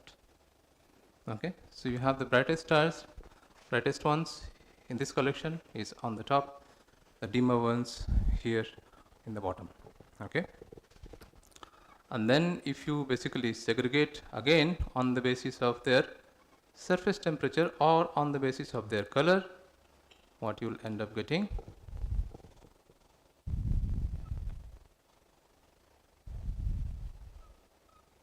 you will getting a pattern which is something like this. Okay, so what we had initially, we had a group of stars. You just take the image of the group of stars, and now what we did, we segregated the stars, or we arranged them on the basis of their brightness, intrinsic brightness, and on the basis of their appearances in terms of color. Okay, as you know that the color can also be correlated with the temperature of the star. So it means if by convention, if I use this axis, x-axis is representing, let's say, color or the temperature, which is increasing in this direction. So these stars, they appear blue, and these ones, they appear actually red. So if I try to correlate this color with the temperature, that means these stars or stars in that region will have actually more temperature, more surface temperature, compared to the stars which are present in the right side of this plot. Okay. So now when you look at this, what you will find that for most of the group of stars or star clusters, what you find that many stars, they are actually found or they are present in a sequence. And this sequence, what we know, we call it as a main sequence, right? What is the main property of the main sequence? The stars, what they are doing actually, what is happening in the core of the stars? Hydrogen is being converted into the helium actually. Okay. So if you look at these kind of, in these arrangements, you find that most of the stars, they are located actually in this patch of the diagram or in this patch of your graph. Okay. But we also see some of the stars, some of the dim stars, they are present here, some of them they are here, some of them they are here, some of them they are here actually. Okay. And then we ask ourselves a very simple question: why some of the stars, they are faint or they dim, and why some of them they are bright, why some of them they are actually blue in color, let's say, and why some of them they appears yellow or reddish. What is the answer for that question? Do we have a straightforward answer?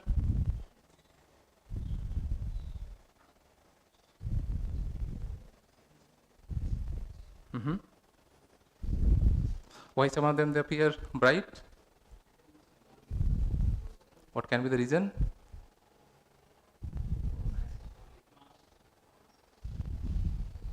Someone mentioned mass, obviously. If it is massive, you know the mass-luminosity relation.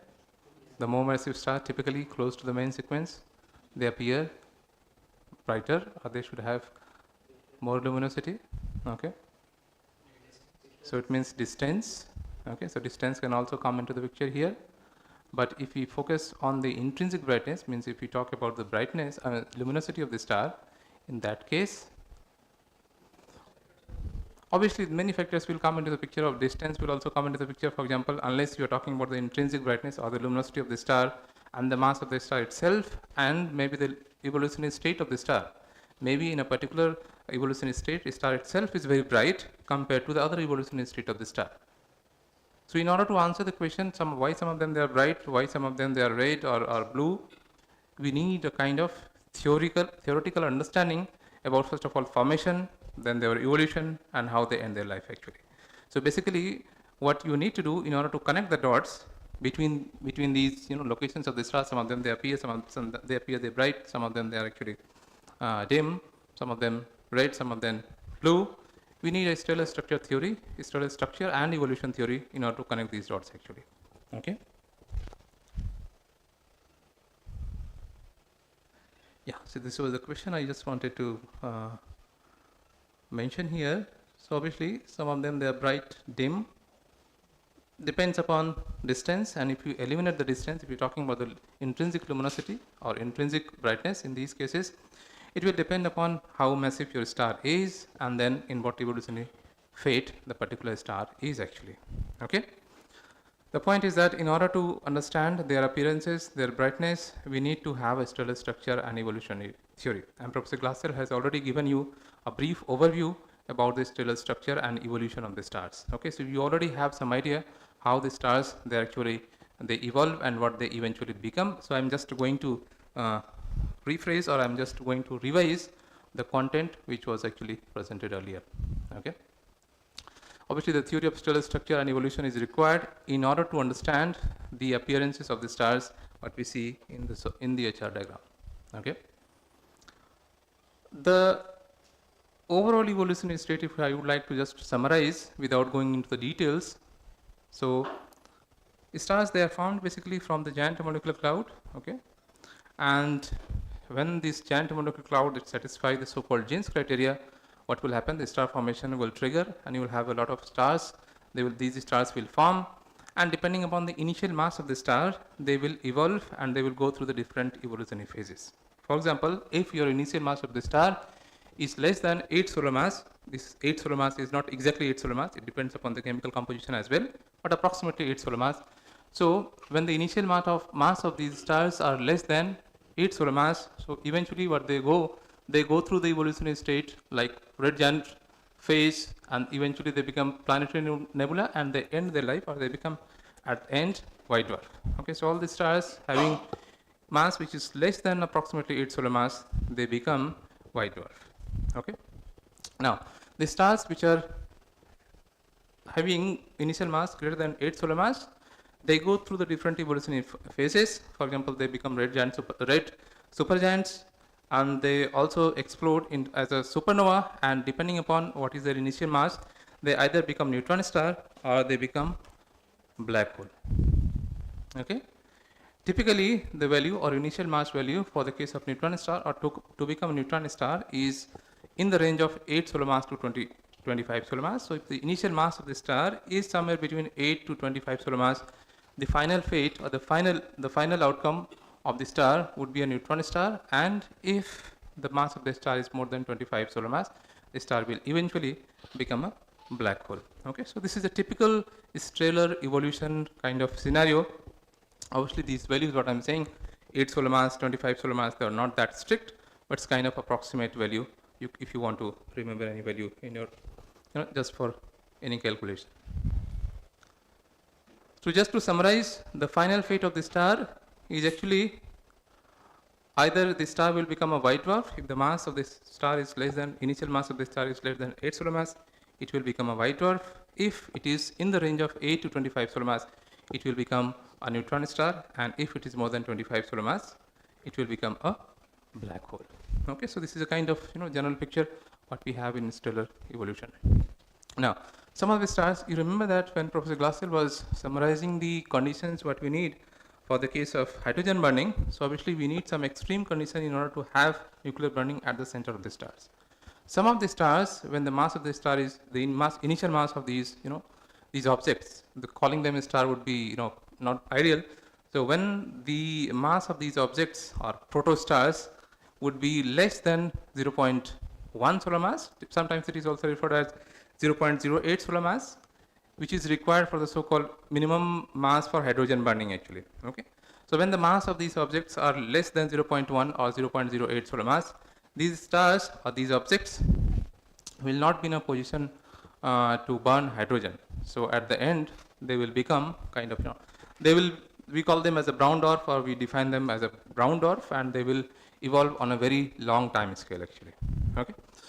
So, just to summarize, we have white dwarf, neutron star, black hole, and the stars, and these objects, when the mass of your protostars is less than 0.1 or 0.08 solar mass, they eventually become so-called brown dwarf. Okay.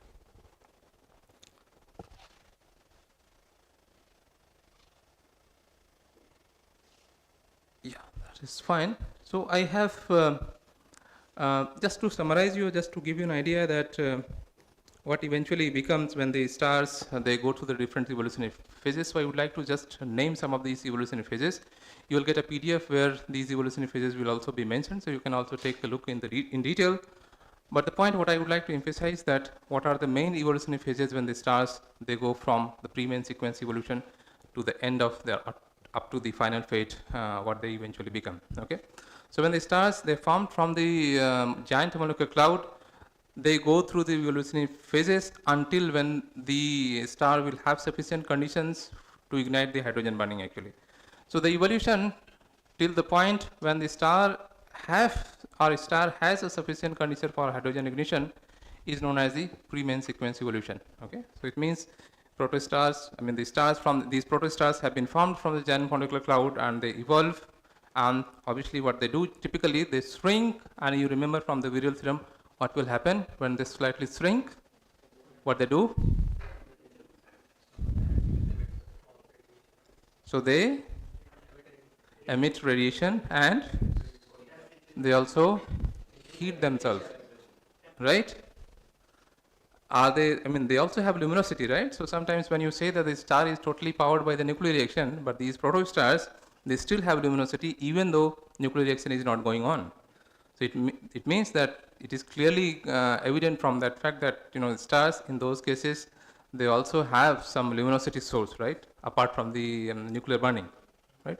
So in these pre-main sequence evolutionary phases, what happens, the star slightly shrinks, and by using the gravitational potential energy or the idea of virial theorem, if you remember, they maintain their luminosity as well as they heat themselves until the point when this internal temperature or the temperature at the core is high enough to ignite the hydrogen burning.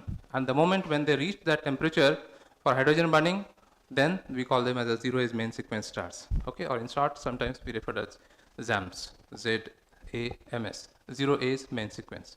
So at the zero-age main sequence, basically the entire energy or most of the energy of the star or luminosity of the star is being contributed by the hydrogen burning. Okay.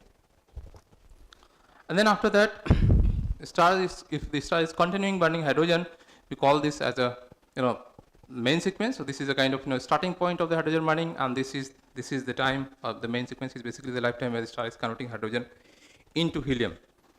After that, it goes to the another or a few more evolutionary states. For example, subgiant branch phase, red giant branch phase, and then horizontal branch phase, and then another one is asymptotic giant branch phase. In short, for example, in case of RGB, in red giant branch phase, we refer them as a RGB phase. On in horizontal branch, we call them as a HB phase stars, or in asymptotic giant branch, we call typically them as a AGB phase. Okay, and then they also go through the so-called thermally pulsing AGB phase, and the so-called another evolutionary phase, which is the planetary nebula phase, and they end up being white dwarfs. So this is a typical scenario for a sun-like star or star which is of intermediate solar mass. Intermediate solar mass in the sense that the mass of the star is less than 8 solar mass. Okay. So intermediate mass stars, they eventually follow these kind of evolutionary tracks, and eventually they become a white dwarf. This evolutionary status would be different evolutionary processes or stages would be slightly different if you go towards the massive stars. Means if you consider the stars which is more than 8 solar mass, so obviously this evolutionary scenario would be slightly different than what we have seen in the case of intermediate mass stars. Okay. So these stars will also start the evolution after the formation as a pre-main sequence evolution. They will go through the 0 is main sequence and then main sequence, and then they will become blue supergiants or red supergiants. The case study what we are going to do probably is that star will also come into that category. We'll see later on. So main sequence, and then we have the so-called blue supergiant or red supergiant, and then they go through the different advanced evolutionary phases. Professor Glatzel has already highlighted the advanced evolutionary phases where you have different nuclear bonding, actually advanced nuclear bonding. Till these nuclear reactions happen till the formation of iron core.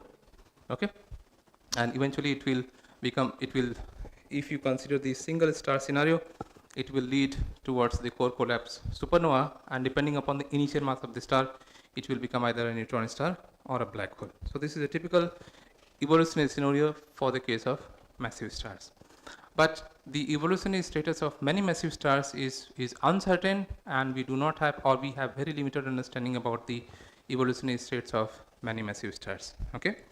So I have kind of excluded them. I have just mentioned you a kind of classical picture, a kind of nice picture where you have some understanding what the stars are actually at the end becoming. But the exact evolutionary states of massive stars is very complicated, and we have, in many cases, we have very limited understanding about the evolutionary process of these stars. Okay.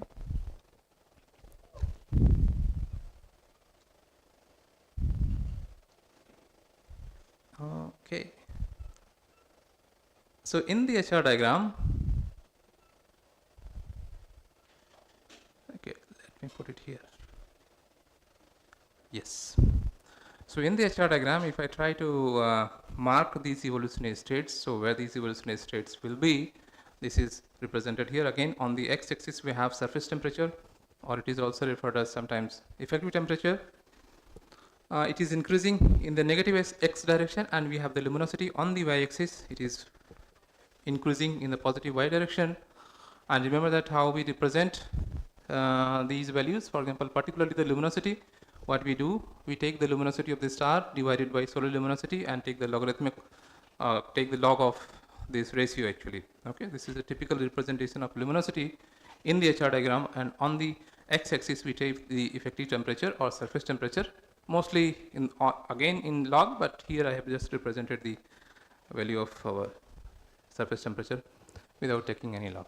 Okay, so the point what I'm trying to say here is that if you need to mark these evolutionary states, what I have mentioned you earlier, so this is the location of our so-called main sequence. So this is where we have the most of the stars. If you take the star cluster and you try to find out the luminosity and surface temperature of the stars present in the star clusters, you find that most of the stars, they are actually located along the main sequence. Okay, most of the stars, if you have, let's say, several thousands or several hundreds of thousands of stars, so many of the stars or most of the stars, a substantial fraction of the stars will be present in the main sequence or on the main sequence. Do you know the reason why many of the stars, they are present on the main sequence? Why not here or any other evolutionary states? Why most of them, they are actually present on the sequence, on this main sequence? Most of the time their evolution period is more in main sequence. They stay in main sequence for most of their time. So one of the argument is that they spend a large amount of time on the main sequence. This is the argument, right? Yes. And why do they do that? What is the reason for that? Due to hydrogen burning. Due to hydrogen burning. And what is very special about the hydrogen burning?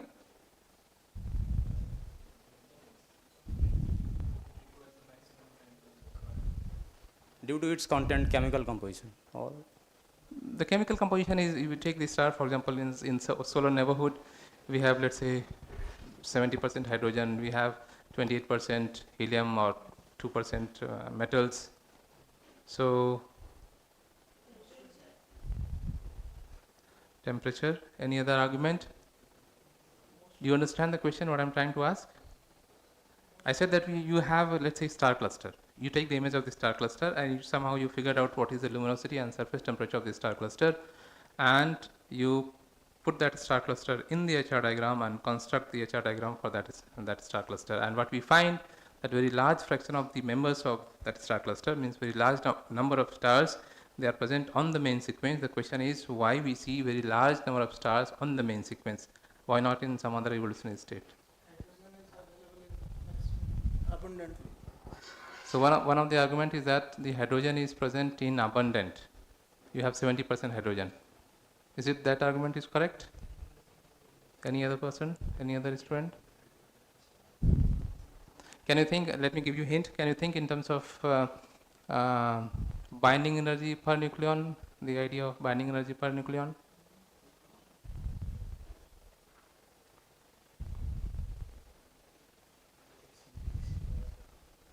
So remember that what we said when we were deriving in the previous class, when we were deriving the mass luminosity relations, what we said that L is proportional to m cube for normal stars, and for very massive stars L is proportional to m actually.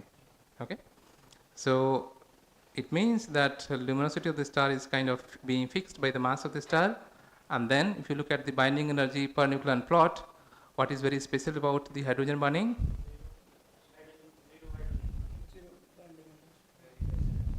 So if you look at the binding energy plot, the conversion of hydrogen to helium is very efficient in terms of energy production. Alright, so it means in order to maintain the luminosity which is being fixed by the mass of your star, you have to burn hydrogen, or you have to convert hydrogen to helium slowly, because the process itself is very efficient in terms of energy production. Okay, so it means you can burn hydrogen in a slower pace, because the conversion itself from hydrogen to helium in terms of energy is quite efficient. Okay, so what will happen at the end? It means that the star is going to maintain, or star is going to spend a very large fraction of their time as a hydrogen burning. So obviously if you are taking a snapshot of any star cluster and you know that the star is most of the entire life of the star, fraction of very large fraction of the life of star they are spending on the main sequence, so obviously you will find most of them to be present on the main sequence. Okay, so that is the argument, or one of the basic argument, or one of the argument why you say that, you know, why we see many stars on the zero age, on the vicinity of zero age main sequence, or on the main sequence, on the sequence actually. Okay, right? Professor Glatzel, any comment on that? Okay. So you have to think about it, and you know, for why star spends very large amount of time on hydrogen burning. Okay. Now, just to for the sake of completeness, now you see in the HR diagram what we have. This is the location of your main sequence. Okay, if you identify the location of the main sequence, and stars, how they evolve. As they evolve, they basically go towards the so-called this is the region when the stars they evolve, and they will reach at one point. We already discussed this point, this overall contraction point. At this, while reaching this overall contraction point, what will happen at one point? They will start running out of hydrogen at the center, and they will go through the so-called overall contraction phase, and then after that they will move towards the lower and lower effective temperature, and they climb towards the so-called RGB phase, or red giant branch phase. And after reaching the tip of the RGB phase, they eventually be in a position to ignite the next burning, which is the helium burning, and then they will go through the so-called horizontal branch phase evolution. And after going through the horizontal branch phase evolution, they will climb towards the higher luminosity, and they will go through the so-called another evolutionary stage, which is known as the asymptotic giant branch evolutionary state. So this is, in short, it is known as the AGB evolutionary phase. And after that, they go through the so-called planetary nebula phase, and in the planetary nebula phase, or even in the phase of AGB as well as in the red giant branch phase, they lose very large amount of their mass actually. Okay, so the stars actually they start with a certain amount of mass, but when they end their life, you have a very, they lose at the end a very large amount of their, very large amount of mass they lose at the end when they become either white dwarf neutron star or black hole. Okay. And the mass loss processes during the course of evolution is not properly understood, and this is one of the very challenging problem in stellar astrophysics. We do not have proper idea. There are some theories and observations, but still we are struggling to explain the mass loss processes in the different evolutionary stages of particularly massive stars. Okay. So what eventually they become after going through the AGB and planetary nebula phase, the intermediate mass stars, they will become eventually a white dwarf. So they end up being white dwarf. And I have already told you that in the case of more massive stars, the stars which is more than 8 solar mass, for those kind of stars, they eventually become either a neutron star or black hole. And the evolutionary stage is more complicated and more uncertain when we talk about the massive stars. Okay. So this picture, this classical picture where you have well-defined main sequence, subgiant branch, RGB phase, horizontal branch, AGB, planetary nebula. This is kind of more simplified picture, I would say, for the intermediate mass stars or mass which is less than 8 solar mass. And when we have very massive stars, like if you have 40 solar mass, 50 solar mass, or 60 solar mass stars, it becomes quite complicated. So they do not follow the so-called regular evolutionary pattern. Okay, and that's why it is very challenging to identify or to understand their evolutionary stages actually. Okay.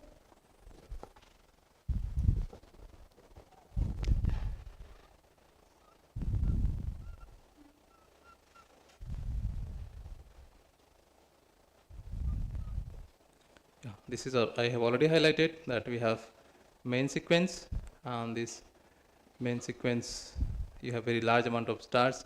So you take the observation. Typically the astronomers, what they do, they take the snapshot of let's say group of stars or star clusters, and they figure out what is the luminosity and the surface temperature, and they plot them like this what we see, and then you have the so-called main sequence, and there are other stars as well. Okay, and once you know the location of the star in the HR diagram. So let me go back to the previous graph. I'll tell you here. If you know the location of the star in the HR diagram, and you already have a picture about, you already have an idea about the stellar evolution. So if I give you a star and I tell you, or I specify this is the surface temperature and this is the luminosity of the star, and you also have some understanding about the chemical composition of that star, then in that case, can we comment on the evolutionary state of that star?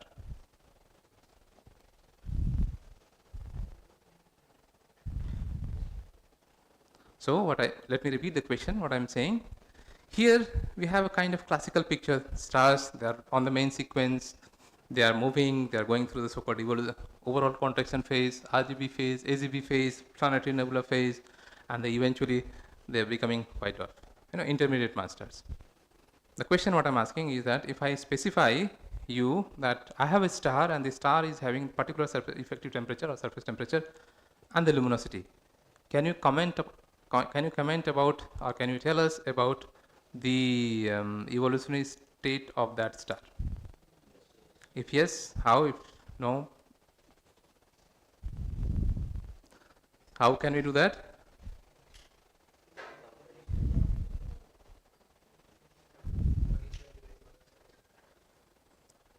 Yeah, so what will happen in most of the cases, you will have some idea about the location of your main sequence, right? So depending upon the chemical composition of your stars, you will have some idea about the location of your main sequence, okay? And the main sequence itself can also give you several parameters such as the age and all, so that we are not going into the details. But the point is that by knowing the location of the star in the HR diagram, for example, my star is located somewhere over here, or somewhere over here, or somewhere over here, and we have some idea, we have the idea about the mass, for example, let's say. In those cases, it will be, at least up to certain extent, you will be in a position to tell in what evolutionary state that star is actually. Obviously, it will not be very precise, but still you will be in a position to comment on in what evolutionary state you expect the star to be if the star is following the classical picture of evolution, what we know. Okay? So since we have some classical picture and kind of a classical overview about the evolution of these stars, and if you If you if you put a point here or a star here, somewhere over here, here, here, or here, you will have an idea that in what evolutionary state that the star should be. Okay, but you have to be careful. This is not always correct. You have to verify by some other sources or by some other analysis that in what evolutionary state a particular star is actually. Okay.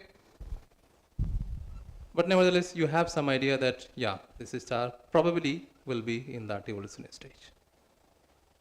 Okay? So is it clear? Any question at this point?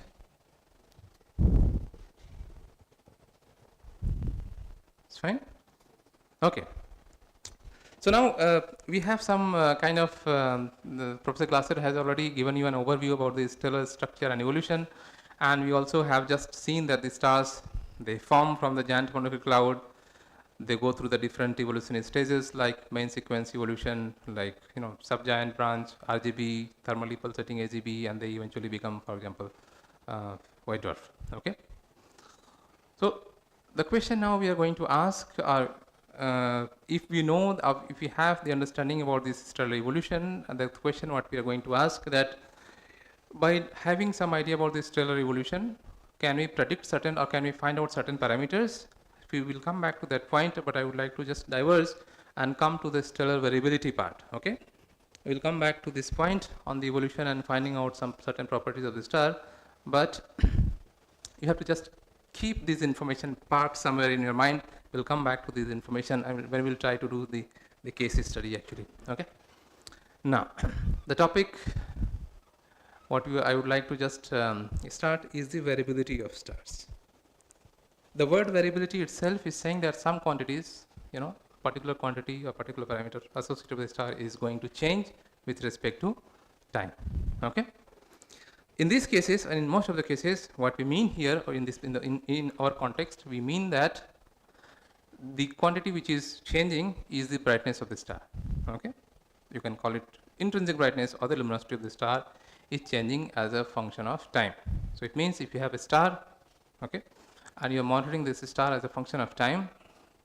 Okay, so if the brightness of the star is changing with respect to time, so you see certain order of variability in that star. Okay.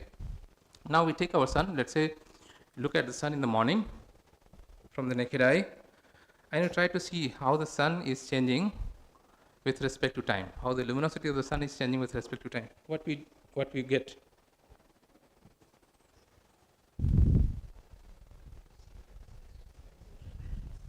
You will find some changes, or you will not find any changes.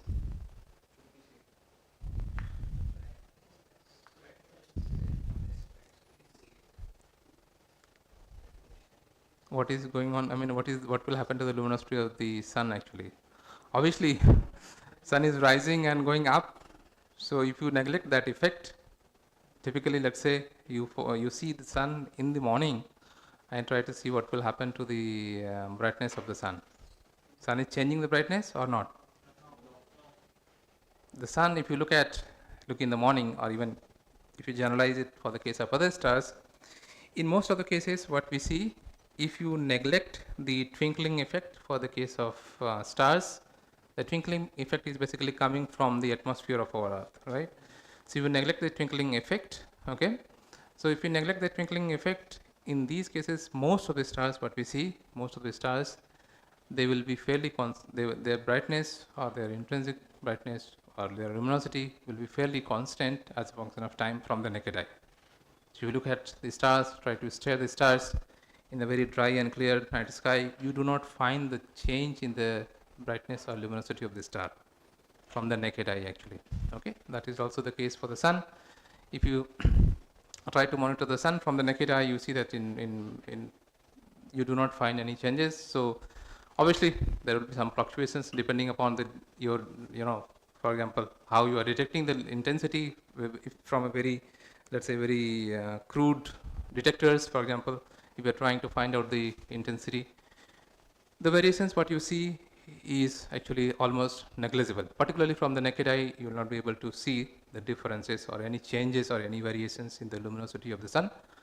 Or in a generalized sense, it is very difficult, almost impossible to detect the variations in the light which is coming from the stars actually. Okay, but what will happen when we move towards the sophisticated ground-based or space-based telescope. What is going to happen in that case? What we see now in this case, many stars, they show change in their brightness profile. So what does that mean? It means if you monitor the flux which is coming from the star, if you convert the flux into the brightness or into luminosity, and you try to plot as a function of time, say on the x-axis we have time, and on the y-axis we have, let's say, brightness.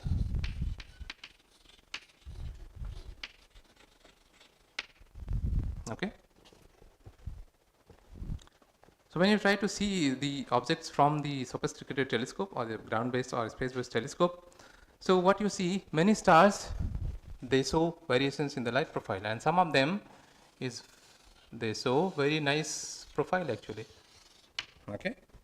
Depending upon what kind of stars we are looking at, so you will see that they change their brightness profile, or you see the change in their luminosity on a very short, on a time scale what we can actually monitor. Okay. So the variations what we see from the ground-based and space-based telescope is observable from these telescopes. What we will not be in a position to see from the naked eye, or we cannot feel it from the naked eye. But when you move towards the sophisticated telescopes, what we see, many stars, they do not have constant brightness, rather than their brightness is changing with respect to time, or their luminosity is changing with respect to time. Okay. So when we talk about the variability or stellar variability, here this is what we mean. It means that these stars are showing changes in their luminosity or in their brightness. Okay.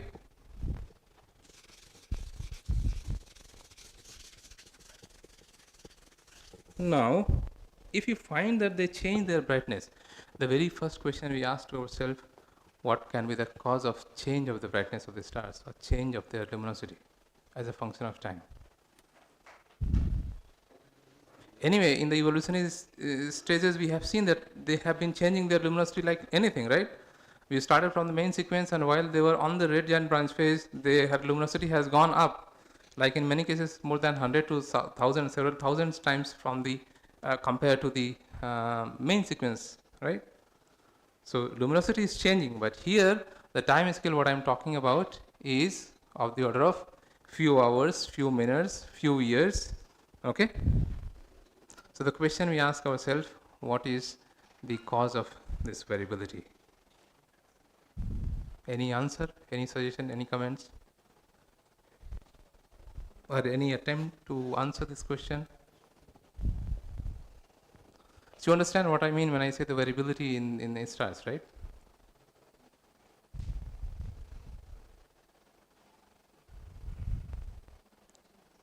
What can lead to such kind of changes in the brightness of the stars? Stellar dust, one suggestion.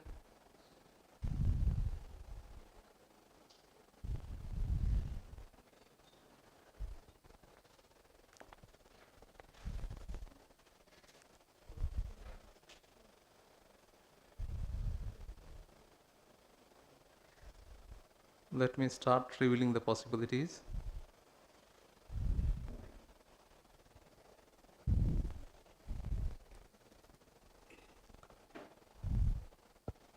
One of the possible cause may be the star is oscillating or pulsating. Okay, and this pulsation or oscillation of the star is causing change in the brightness profile, right? So this is one of the possible origin or one of the possible explanation for the variability what we see. What about the other ones? Eclipsing binary, planetary transit, how they can change the brightness profile? Binary stars, we know binary stars, they do exist. How they will change the brightness? Exactly. So what will happen if they are in your line of sight? So obviously, if they are going to have an eclipse, So if the brightness of one star is larger or smaller than the other one, you will feel that at one point, particularly at the transit time, you see the brightness of the star will be changing actually. What about the planetary transit? What will happen in the case of planetary transit? Yes. So again, if the planet is exactly in your line of sight, and if it can block certain amount of light which is coming from the star, you will see the dip in your light. Okay? Can you think about any other possibility?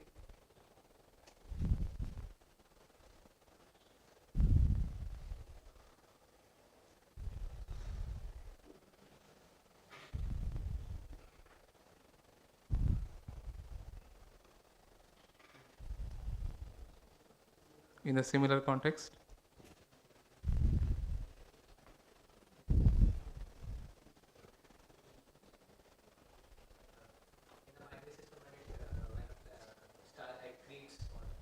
Mm-hmm. If it accretes, it can also, yeah, can also see some. You can also see some variations in the brightness profile, because during the accretion, maybe the luminosity what you see from the accretion process can also add to the brightness of your star. Okay. Any other possibility you can think of? Obviously, there are other possibilities, but here we are mainly focused about the pulsation of the stars. Okay, so the question, for example, will be maybe, for example, let's say I give you another scenarios. Maybe you have a star, and a star is having like our sun. Sun has some star spots, right? So sunspots. So sunspots is the region where you have some dark patches, and kind of it appears dark on the surface of our sun. This is the place where you have more magnetic field, the concentration of the magnetic field, right? And when you have large number of sunspots, so what you can also have, the sunspots can block certain amount of radiation, which is a regular radiation which is supposed to come from the sun. If you have a large number of sunspots from the sun, probably you will not be receiving the exact number of photons what you will receive without or in absence of sunspots, right? So presence of sunspots can also, or star spots can also lead to such kind of variations in the brightness profile of the stars. The question is, how can we find out what will be the plausible or what will be the possible source of variations in the stars? Can we somehow eliminate these, for example, transit of planets, the variations which is coming from the transiting planet or eclipsing binary, or from sunspots or solar spots, or the star spots, more precisely?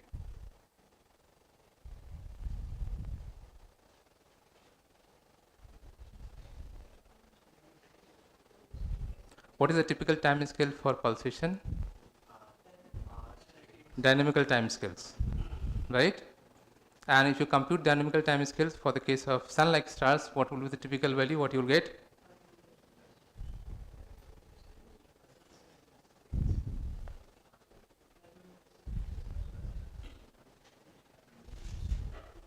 What you will get? Professor Glatzel has already done the calculation. I have shown you that what will be what can be the possible value dynamical time scale for sun-like stars. Any rough number is fine. You don't have to be precise. 5 minutes or close to half an hour, let's say. Okay. And in case of planetary transit, what will be the time period? On the time scales of several years. Okay. So if you see the dip or see the variations on the time scale of several years, okay, and you know that this could be the possibility that the star, planet is actually performing kind of, transit on the time scale of several years, which is much longer than the dynamical time scale. So maybe this is one of the origin, one possibility. So I'm just telling you crudely how you can, kind of eliminate, or you can find out what would be the source of variability. Okay. And then if you have the idea about this rotation of the stars, you already know, for example, we can also find out what will be the rotation period of the stars. And if any changes what you see, it is compatible or it is matching with the rotation period of the stars, then you can also link that variability with the rotation of the stars. Okay, so by comparing the time scales and knowing certain time scales in your mind, for example, rotation of the stars, what would be the typical time for any planet, any transiting of the planet. In those cases, having those time scales in your mind, you will be in a position to figure out whether what could be the origin of variabilities. Okay, but here our main focus here is that we would like to study the variability, or our intention is that the main focus or the main cause of variability in pulsation, and this is what we see in most of the cases. What you see, the variability in a very large fraction of stars, the main source or the main region of variability is actually the pulsation or oscillation of stars. Okay, so first of all, when we look at the stars, you monitor the brightness profile and you see that the brightness is changing with respect to time. You try to see what could be the possible reason for that, and when you eliminate the other possibilities which is coming from, let's say, eclipsing binary or planetary transit, by having some ideas about, for example, how the light curve looks, or having the idea about the different time scales, you will be in a position to figure out whether it is coming from the eclipsing binary or planetary transit or rotation of the stars and so on. Okay, but the picture what I'm or the main idea is that the pulsation in many cases is one of the primary origin, or one of the main causes to see variations in the stars actually. Okay, so pulsation, do you think that it is an intrinsic property, or it is kind of intrinsic variation, or it is extrinsic variation? If you try to find out in terms of intrinsic or extrinsic property in terms of variation? Obviously, it is connected directly with the stars, right? So something is going on inside the stars. So obviously, these kind of variability, what we call it as an intrinsic variability in the stars. Okay. Now, in the HR diagram, so the question what we ask ourselves is that, first of all, Professor Glatzel has already pointed out that you see these pulsations and what is the possible origin of the pulsation in stars, and we have seen today different kind of modes in which the stars they pulsate. For example, some of them they pulsate P modes, G mode. Sometimes you also have the mixed mode, like the P mode plus G mode characteristics. So the one question we ask ourselves, very fundamental question, is that whether all stars they pulsate or very special class of stars pulsate. Do you know about it, or what do you think?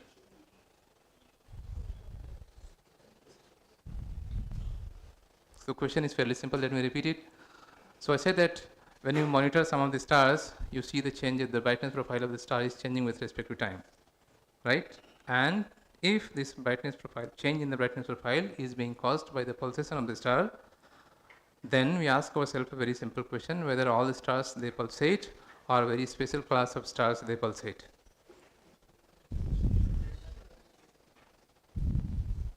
Or our instrument is not sufficient enough or sensitive enough to detect the pulsation in all stars.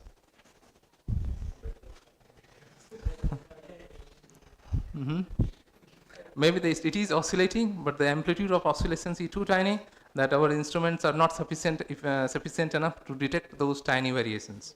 Okay, this is also one possibility.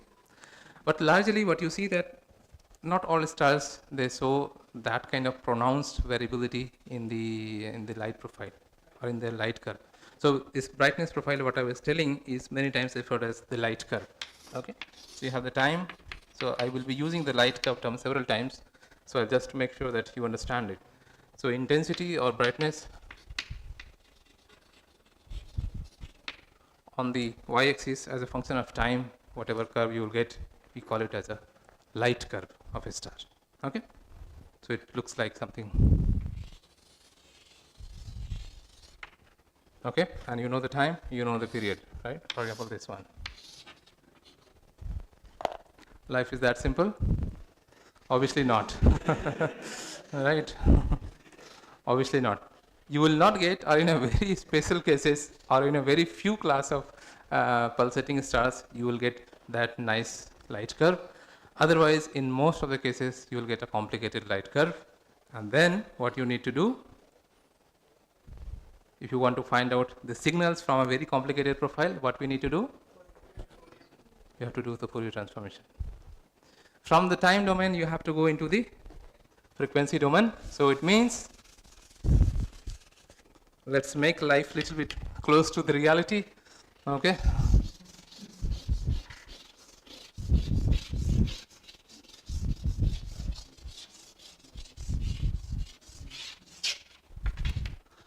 You will have a, which is written by Catalan and Smith, published in 2015.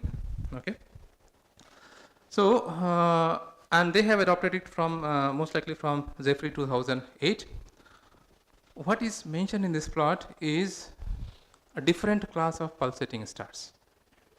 Okay. So what you see here on the x-axis, this is the HR diagram with temperature on the x-axis, luminosity on the y-axis, and here this line actually, this location, this line is representing the main sequence, location of our main sequence.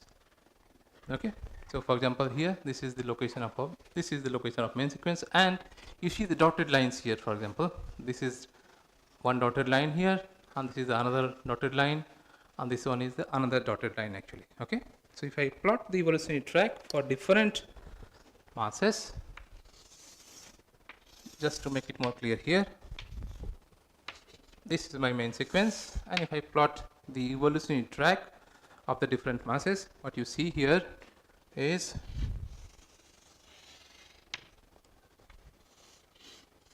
this is what you see actually.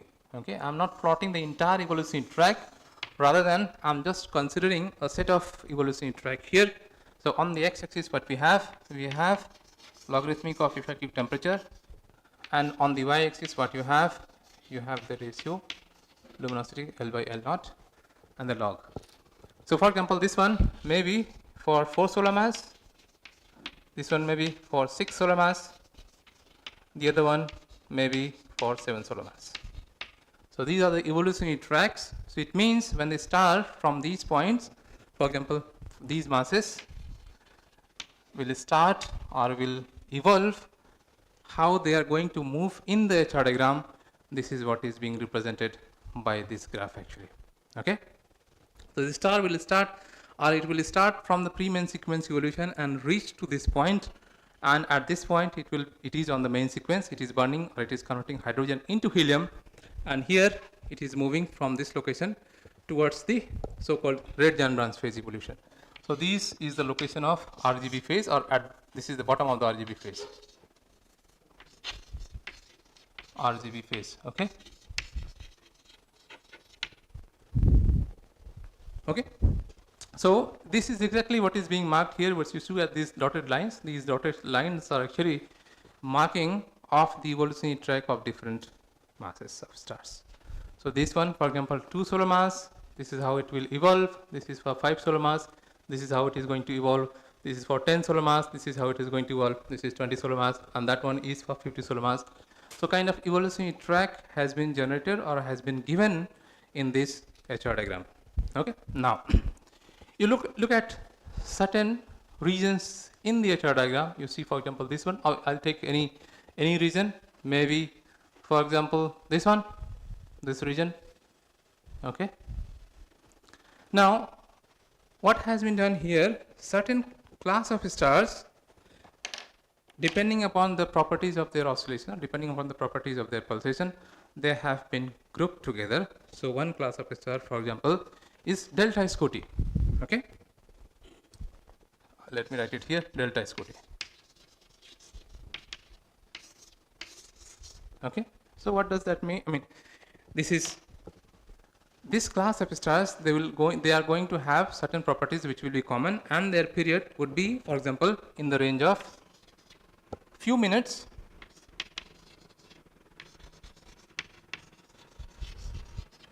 to few hours.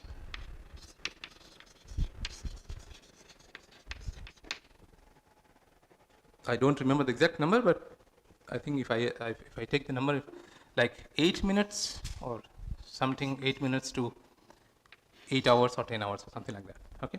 So it means these class of stars, delta Scuti class of stars, they are going to pulsate, or they are going to show the variation in their light profile of the time scale, which is from few minutes to few hours. Okay. They are basically marked here in this region actually. You see here, these ones. Okay. And similarly, for example, here you have solar-like oscillators here, over here, and you have, for example, delta Cepheids. They are here, they are marked here. Similarly, what we have alpha Cygni variables over there. We have beta Cepheids, for example, they are over here. And then we have luminous blue variables and WR stars, Wolf-Rayet stars. LBV stands for luminous blue variables, and WR is the Wolf-Rayet stars on the top of the HR diagram. So this is the region for WR stars and luminous blue variables. Okay. For example, we have another class of variable stars, the Mira variable stars. And in addition to these, what you also have, you have some dwarf stars, particularly white dwarf stars. They also show certain variability, which is caused by basically the pulsations. Okay. So in this plot, what has been done, certain class of pulsating stars, they have been grouped together depending upon basically their pulsation properties and their evolutionary states. For example, if you look at the solar-like oscillators, they are close to main sequence, or if you look at the delta Scotty stars, they are close to main sequence, or if you take rapidly oscillating AP stars, they are basically close to the main sequence. So they also have, I mean, in addition to sharing the similar kind of pulsation time scale, they also have many common characteristics, including the evolutionary states, including their surface temperature and the luminosity. Obviously, there will be slightly variation. For example, if you think in terms for the Mira variables here, what we have here, luminosity of these Mira class variables will be slightly different for those stars which are present here compared to those stars which are present here. But overall, when we talk about the evolutionary states, all these stars, all the Mira variable stars, they will be of kind of in same evolutionary states. Okay. So the overall idea here is that we have different class of pulsating stars depending upon what is their pulsation period, in what mode they are pulsating, and what is their physical properties. Okay, how close their physical properties are actually. It also helps us, for example, if you tell me that I have a pulsating star and this is delta Scotty type star, so if the moment I say it is a delta Scotty pulsating stars, you will immediately have an idea that the mass of these kind of stars will be in a certain range. For example, in these cases, the mass is like between 1.5 to 2.5 solar mass, and it will have the luminosity which is of the order of, you see here, in this range actually, between 1 to 2. If you look at here, close to the solar above the solar luminosity, but you have the luminosity range, you have the surface temperature range, because the surface temperature range for this class is also defined here. So by knowing that what kind of pulsating star a particular star is, it is going to help you to immediately understand that what is the origin or what is the main cause of pulsation in these stars. Okay.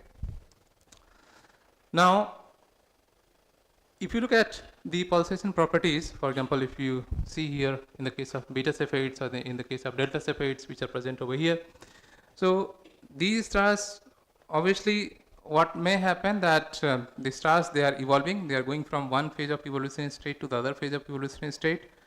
So they will have a certain period of time when they will become variable, and after that period of time, they will not vary actually. So what does that mean? So if you look at, there is one very special strip here, this strip in this diagram. This strip is known as the classical instability strip. Okay. What is the role of this classical instability strip, or what is very interesting about this strip? Yeah, I mean, I can explain it here. So for example, let's say you have a star, and the star has started the evolution from here. It will cross this evolutionary state. Obviously, it will enter into this so-called instability strip region, and then it will pass this instability strip region, and then it will continue its evolution. While being in that region, the star is going to oscillate. The star is going to pulsate while the star is present in that region. But before that region or after that region, the star is not pulsating. Okay? So what does that mean?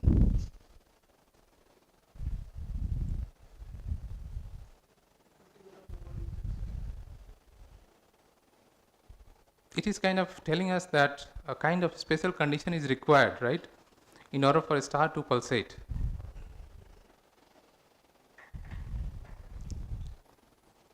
So when when you are going from here, for example, if you started from 2 solar mass and then the star is evolving, actually you are going from here to there.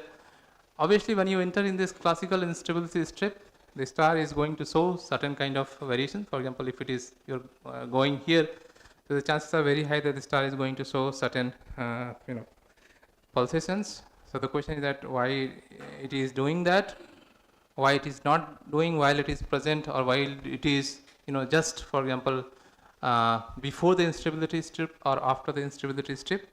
Obviously, one of the reasons is that in order to have or in order to excite the pulsation in particular class of stars, certain conditions or certain requirements certain requirement has to be met in order that star to pulsate. If those conditions are not met, the star is not going to pulsate. Okay? And what are those conditions? Master students, anybody who have used the Cepheid, particularly Cepheid variables for distance determination?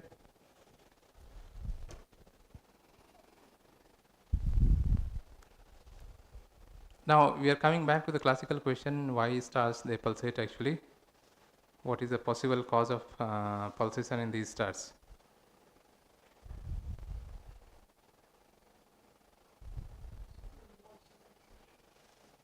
Mm-hmm.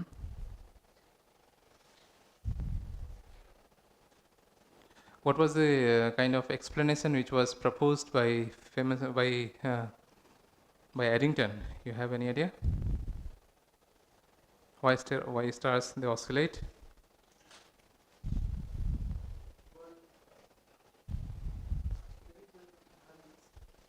Yeah. So let me just remind you, or just briefly tell you.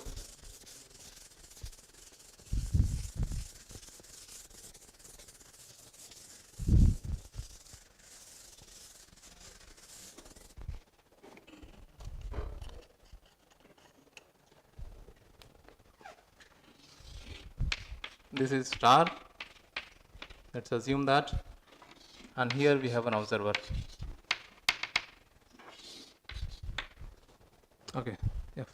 Forgive me for my drawing, but yeah, as long as it is giving you the right idea, that's fine. So an observer very far, we are observing a star. Okay. Think about what can be the possible cause of changes, in the brightness of the star. What can be the possible origin which can change, or processes which can change the brightness of the star?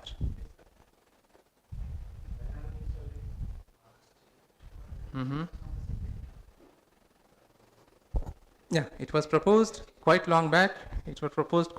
Long back that there are two possible simple explanations for the change of the brightness profile of the star. One possibility is that the star, let's say you have defined it as star, means nuclear reaction is going on inside the star, and if somehow you are in this star in a position to change the energy generation rate which is taking place inside the star. So obviously, if you change somehow the energy generation rate inside the star, so that can lead to high number of photons or less number of photons as a function of time. So it can lead to changes, or it can lead to change the brightness of the star if any process can alter the nuclear reaction which is taking place in the star. So it can also lead to change in the brightness profile, okay, or intensity profile of the star. So this is one fairly simple explanation, that the nuclear reaction itself is changing as a function of time, and consequence of change of the nuclear reactions or change of the energy generation rate is leading to change in the luminosity of the star or the brightness of the star. This is one possibility. And what was the other very famous explanation? If, let's say, energy generation rate is constant, then in that case,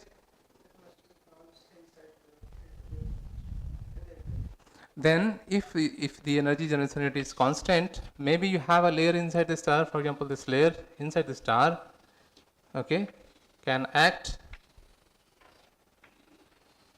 as a valve actually, okay.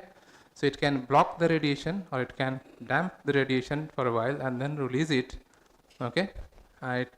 So if it can block the radiation for a while and then release it, if you can block the radiation for a while and then release it, in this case, even though you are having a constant number of photons or constant flux which is coming from the core of the star, that can also lead to have, or it can lead to change in the brightness profile of the star.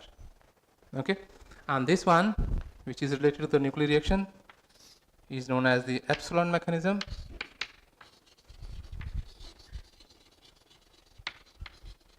While the other one is known as the kappa mechanism. And you will hear more about these two mechanisms from Professor Glatzel. Maybe in the coming lectures, you will hear more about these two mechanisms. Okay, but the idea is very simple.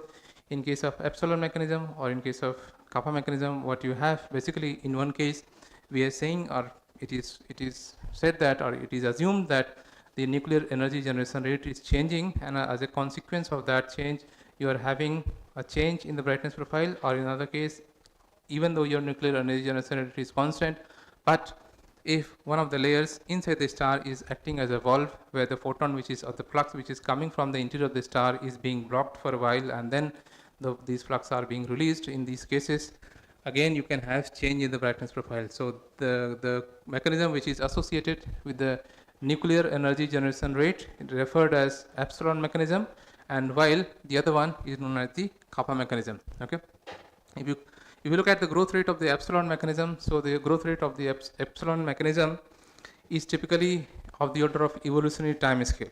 Okay, so that is why it is said that the epsilon mechanism is of academic interest, and what we see in many cases, the stars, particularly in the classical pulsators, stars like delta Cepheids and all, we have the kappa mechanism, or they are basically pulsating from the kappa mechanism. Okay,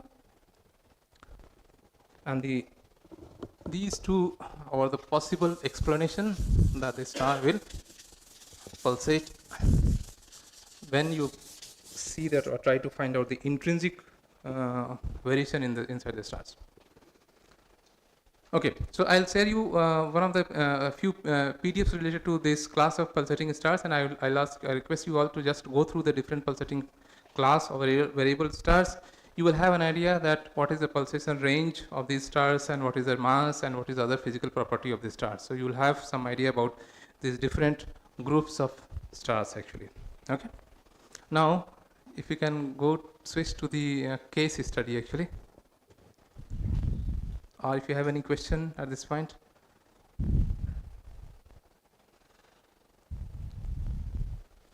Okay, now so can you distribute, we had one nature diagram already given. Okay, perfect. So we have a very special kind of star. Okay, the name of the star is NWC 137. Okay, now the astronomers, they have given us the surface temperature of the star. They have determined the surface temperature of the star, and the surface temperature of the star is 28,200 Kelvin. Okay, so we know the surface temperature of the star, which is of the order of 28,200 Kelvin. Luminosity, on the same the way we know, or we have been using so far, luminosity of the star is given as 5.84. It's a number, right, because it has been normalized and we have taken the log. From the TACE is actually transiting exoplanet survey satellite. It is a space-based telescope which is actually mainly for detecting exoplanets. So in order to detect exoplanet, what you do, if your instrument is relying on the transit method, so in that case you basically monitor a star very long period of time. Okay, and while monitoring the star very long period of time, for the transiting of the exoplanet, what you also get, you will get the kind of brightness profile of your star. So it's a kind of byproduct of these exoplanet missions, so that we have very large amount of data where we see the brightness profile of the stars. Okay. Now, when this star is observed by the test, the dominant period was found to be 1.9 day.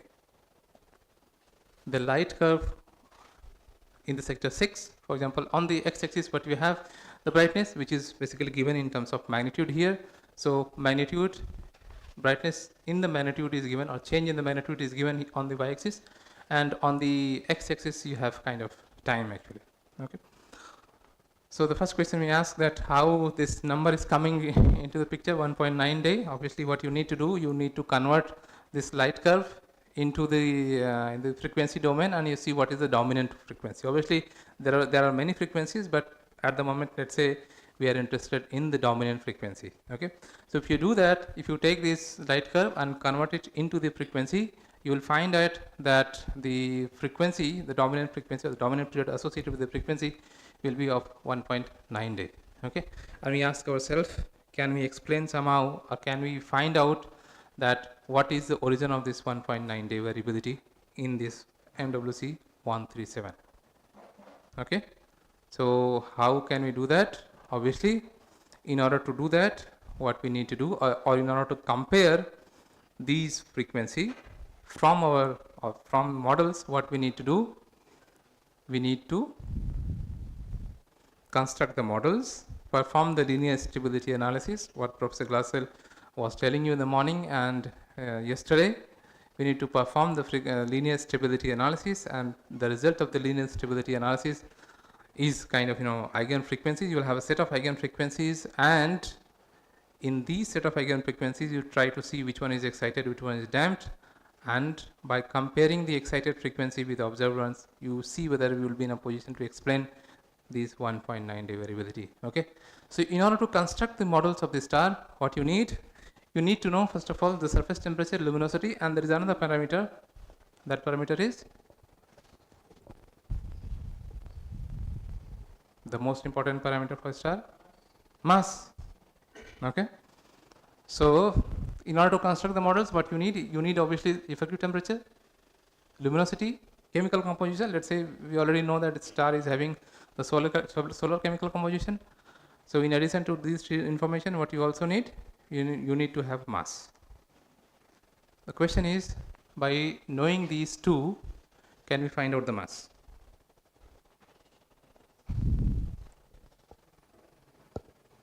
You have probably a paper is given to you. If you look at your paper, so you have some evolutionary tracks on the paper.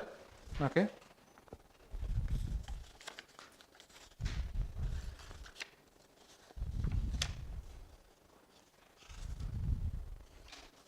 So in this sheet of paper, the evolutionary tracks of 4 different masses are mentioned here: 30 solar mass, 45 solar mass, 70 solar mass, and 100 solar mass.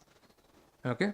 So if I tell you what is the surface temperature and what is the luminosity, because these are the two quantities what you can easily measure, right, from the telescope, or having some idea about the distances, we can measure these two quantities, surface temperature and luminosity. Mass is little bit difficult unless you have a binary system. It is quite difficult to find out what is the mass of the star is. Okay.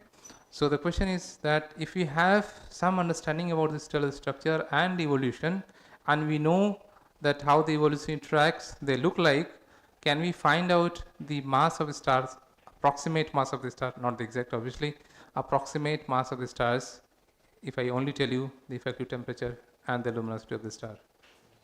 So just maybe we'll take a couple of examples and I see whether you are in a position to do that. So let's say we have a star, I name it as a object A. Okay. And for this object A, we have the luminosity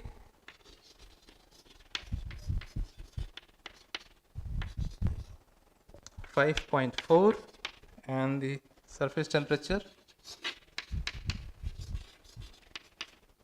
equal to 4.4. I think if you convert it to normal Kelvin scale, it is close to 25,000 Kelvin. Can you tell me, by looking at this evolutionary track, what will be the approximate mass for this star? 30 solar mass. Very good. We'll take another one. 5.9, let's say. Luminosity is 5.9 and effective temperature is again 4.4.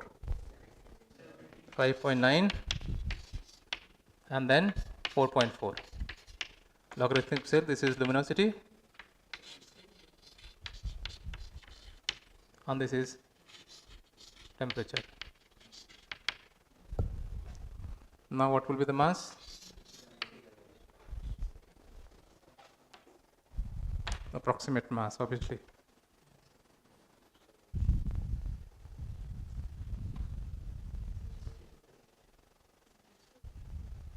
Can you find it out? Or you need more evolutionary tracks, or you can at least give me a range.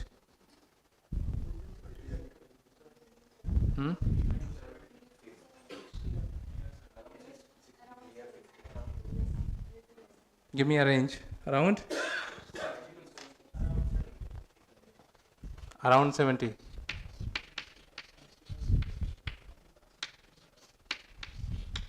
Do you all agree with that? There is another number is coming, 50 to 55.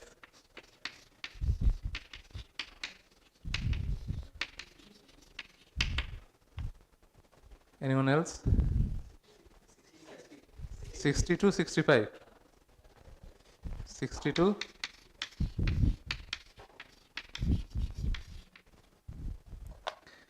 Similarly, when you read the papers about the deriving the mass of these different stars, you also get the range of mass. You will not get the exact mass. You will get, like, in some of the papers or in some of the literatures, it will be claimed like 30 solar mass, 35, 40, 45, 60, and so on. Okay.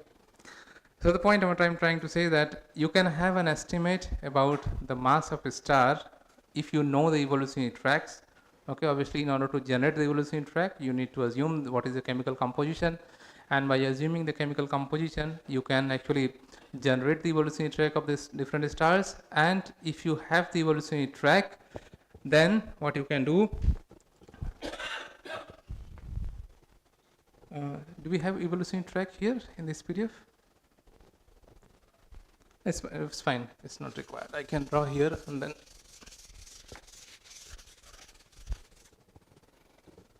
So, for example, the typical strategy is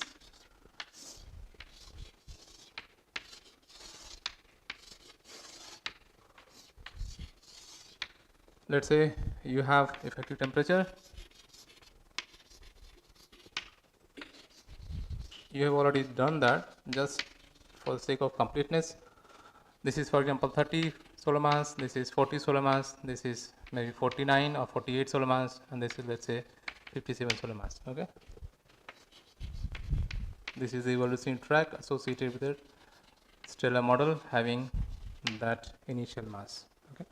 Now, if I'll tell you that this particular luminosity and the effective temperature, you say, for example, you have an effective temperature and luminosity, and this is somewhere over here.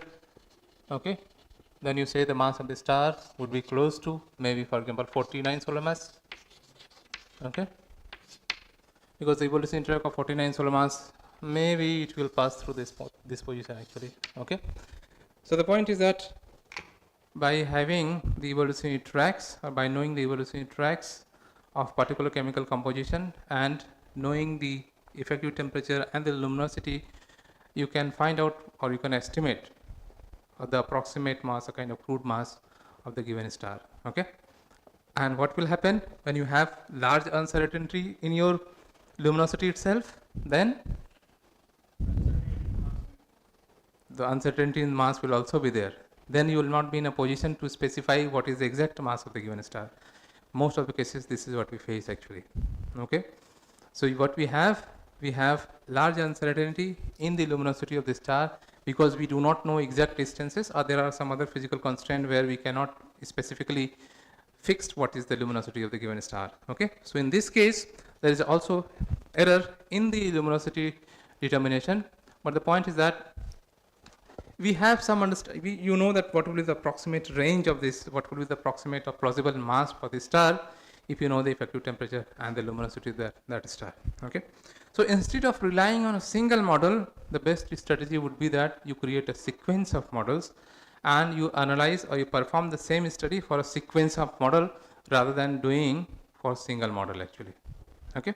So whenever you have to perform, or you would like to construct the so-called hydrostatic model, or you would like to perform the linear stability analysis, the strategy would be that you consider a series of models, a sequence of models, which will take into account the different masses or different luminosity or different effective temperature if you find that the particular parameter is uncertain. And in most of the cases what we see that it is the mass where we lack the information about the mass of a particular object, particularly the stars which are field stars and they are not in a binary system.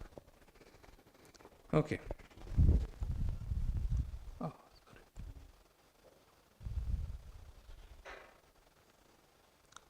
Yes, so I said that the dominant period is 1.9 day. But why should you believe me actually? You should have asked me the proof. And the proof is here. Okay?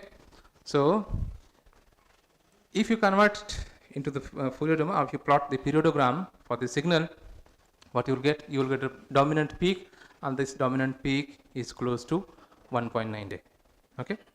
And this graph is actually, I should first put the credit here and then continue the discussion here.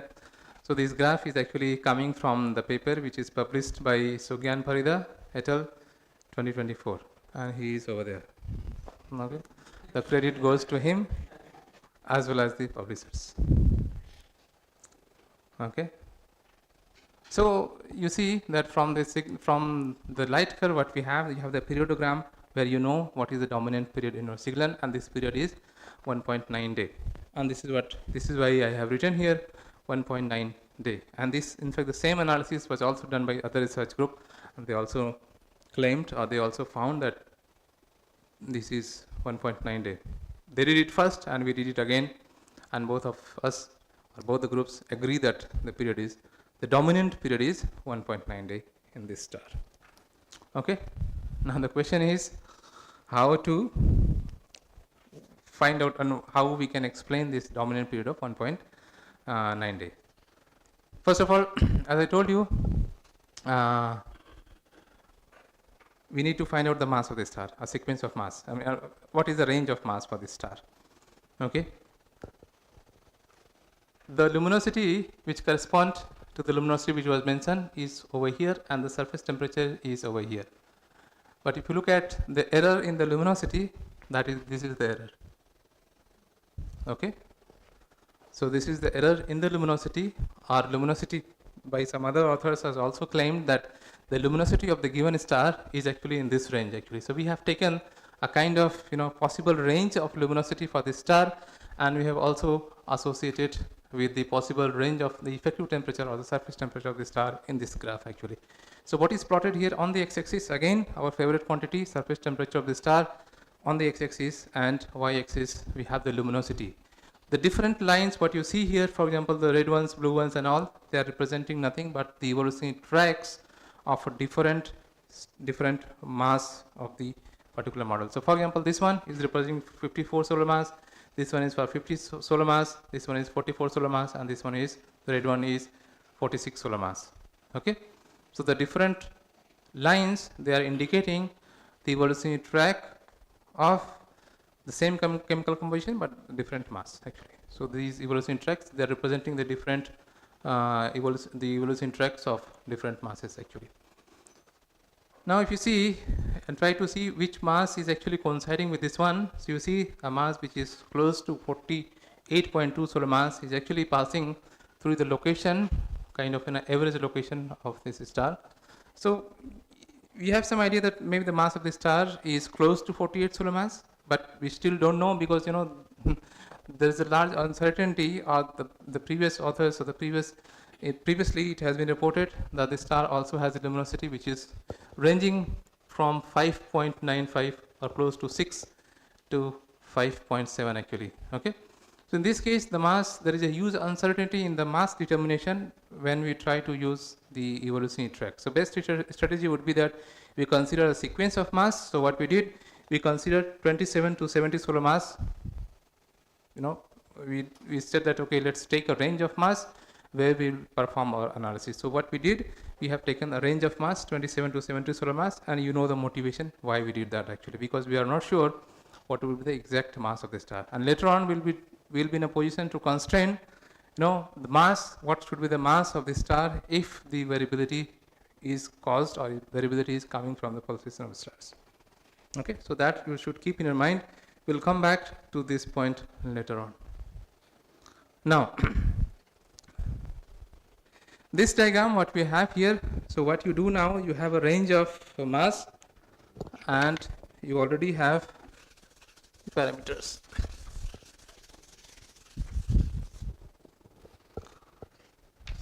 Mass you have already mentioned here, 27 solar mass to 70, right? 70 solar mass, and you have effective temperature. It was 28 Kelvin and the luminosity was 5.8, right? You can verify by going back. 5.84 more precisely. Yeah. Yes. How do we import that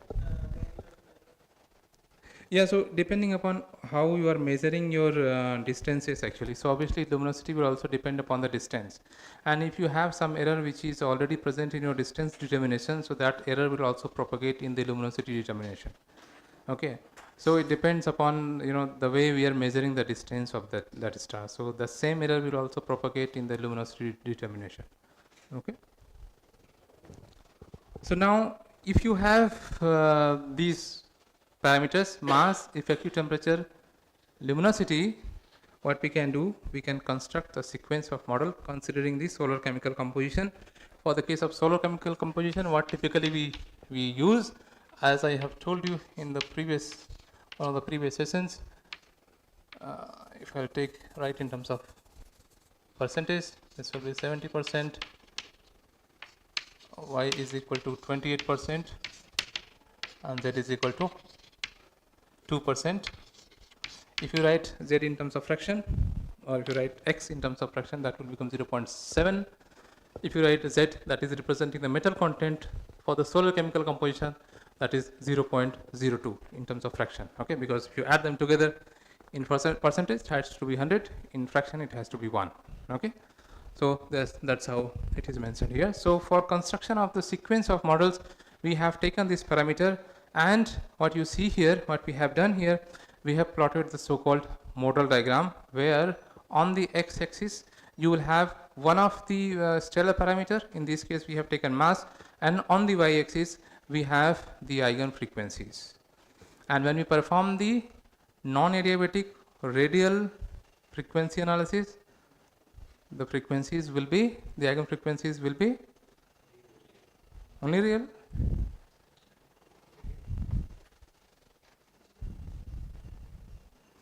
The eigenfrequencies will be complex. So it means you will have the imaginary part as well as the real part. So your sigma will be sigma r plus I sigma I. Okay. So what we have done, so I will just briefly explain you what is a modal diagram, so that it will make sense to you. Otherwise it will be difficult for you to digest what I am trying to say here.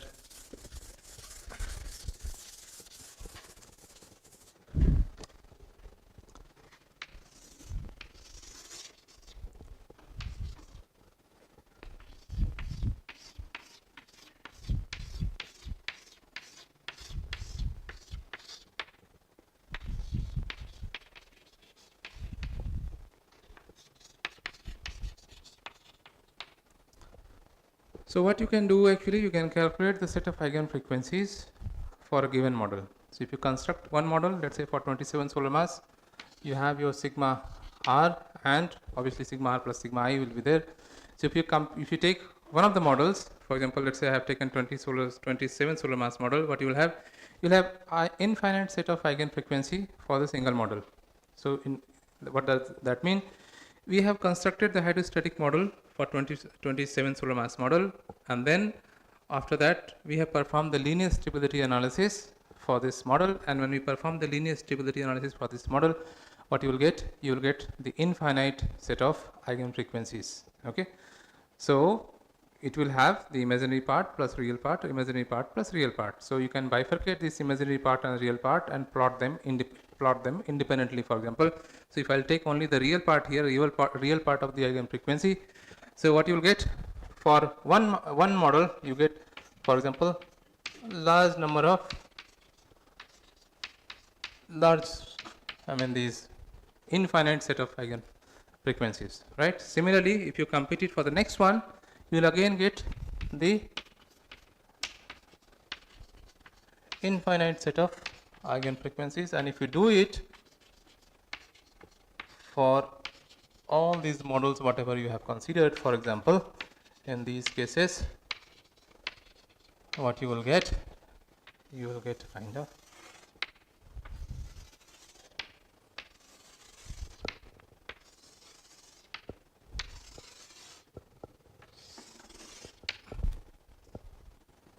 a kind of line like what I have shown here. Okay, if they are very close to each other, obviously. So in these cases, we have taken large number of very dense grid actually. So if you have the dense grid, obviously these dots what you see, they will look like a line actually, but in reality they are so dense that you see a kind of a simple line actually. Okay, so this is, for example, the first one, second, third, fourth, fifth, and so on.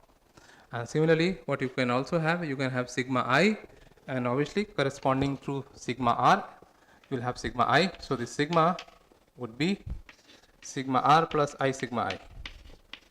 So corresponding to sigma R, you will also have sigma I, and then similarly you can also plot the same thing. And this is what it is done here. Okay. So what we have taken a sequence of model 27 to 70 solar mass and calculated the eigen frequencies for all these for all these models up to certain values. Obviously sigma R, for example, in these cases close to 5, or plotted here, we did it for more than 5, but plotted here up to 5. Okay, sigma R is 5. Okay, why it is 5? Why there is no unit for this one? Do you remember the discussion Professor Glatzel mentioned? What we did? Yes, we made it unitless by normalizing it by global free fall time scale. Okay, so these quantities are normalized by the global free fall time scale, and if you have to convert it into the time or into frequency cycle per day, then you have to get or take or adopt the same parameters what you use for normalization, and you have to multiply that parameter again to get it in a original form actually. Okay, so what you see here, interestingly, what you have blue line, and this blue line, they are indicating these eigen frequencies where you have sigma I below 0. So for these blue lines, we have this special situation. Okay, if I'll delete this one.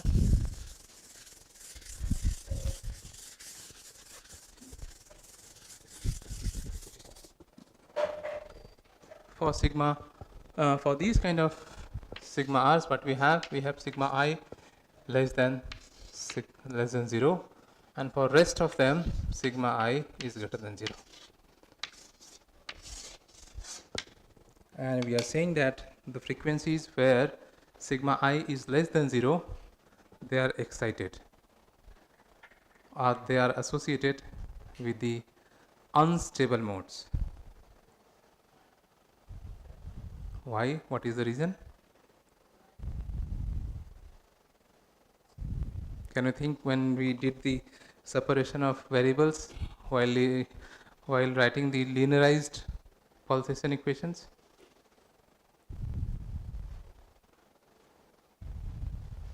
So when you perform the separation of variables, what we did? How we wrote the time dependence? E to the power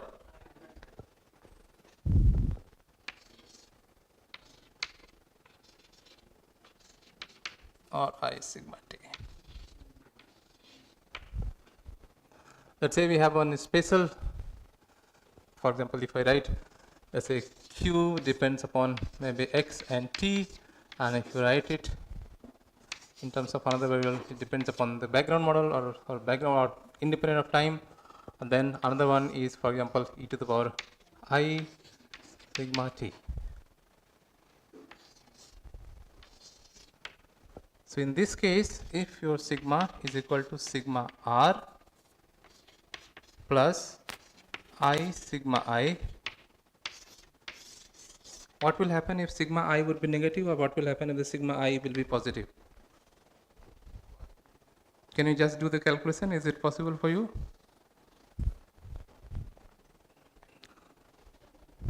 You see, what we said, that we have taken this linearized pulsation equation, and this linearized pulsation equation, in the case of radial perturbation, it is forming a fourth order eigenvalue problem. And this fourth order eigenvalue problem, when you solve it, you will get the complex eigenfrequencies. Okay?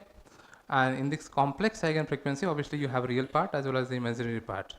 And by considering how we have taken the time dependence, I'm saying that here in this frequency analysis or in this diagram, sigma I is less than 0, then I'm saying that the modes are excited, or the frequencies associated with the particular mode, the modes are actually excited or unstable.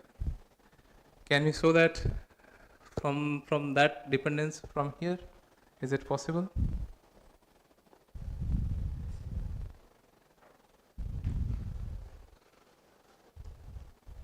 Did you try by yourself writing down the linearized form of radial pulsation equations?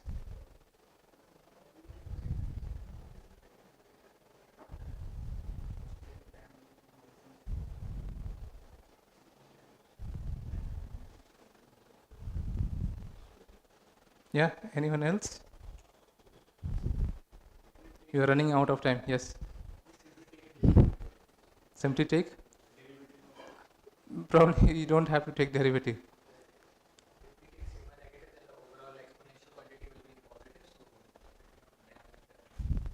You simply just take, it depends upon how you are taking the time dependence. For example, in some notations you can also have e to the power minus I omega t, and sometimes you can also have e to the power plus I omega t.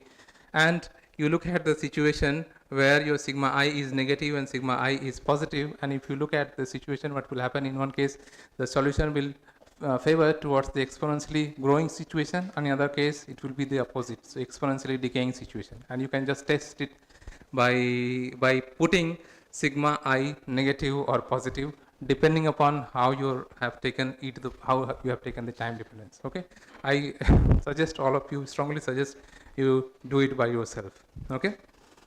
So what it will lead? It will lead to the fact that whenever you have sigma I which is less than 0, your modes actually will be excited, and whenever your sigma I is greater than 0, in those cases your modes would be damped actually. So the modes which is represented by here, the blue lines actually, thick blue lines actually, they are having negative imaginary part. Okay. Negative imaginary part means they have basically sigma I below 0.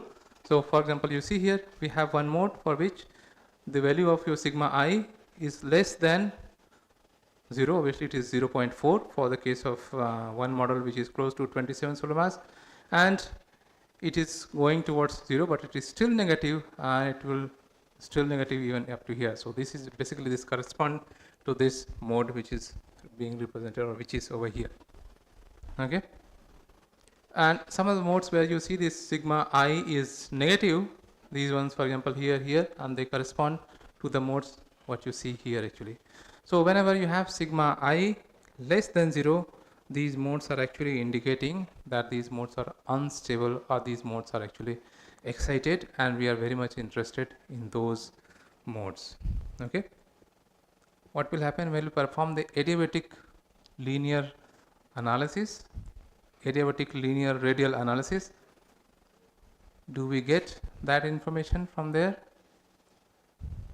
Can we comment upon, or can we comment on the fact that the mode is excited or not?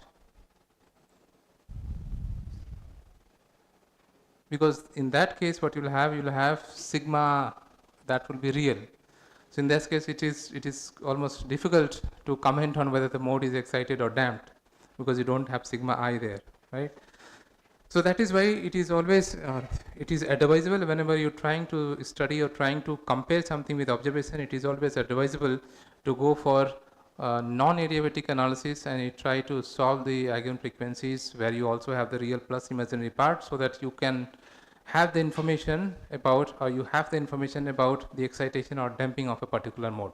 Okay, so what we see here, that few modes, at least 1, 2, 3, 4, 5, 6, 7, 8 and 9 modes, out of consider these modes, they are actually excited.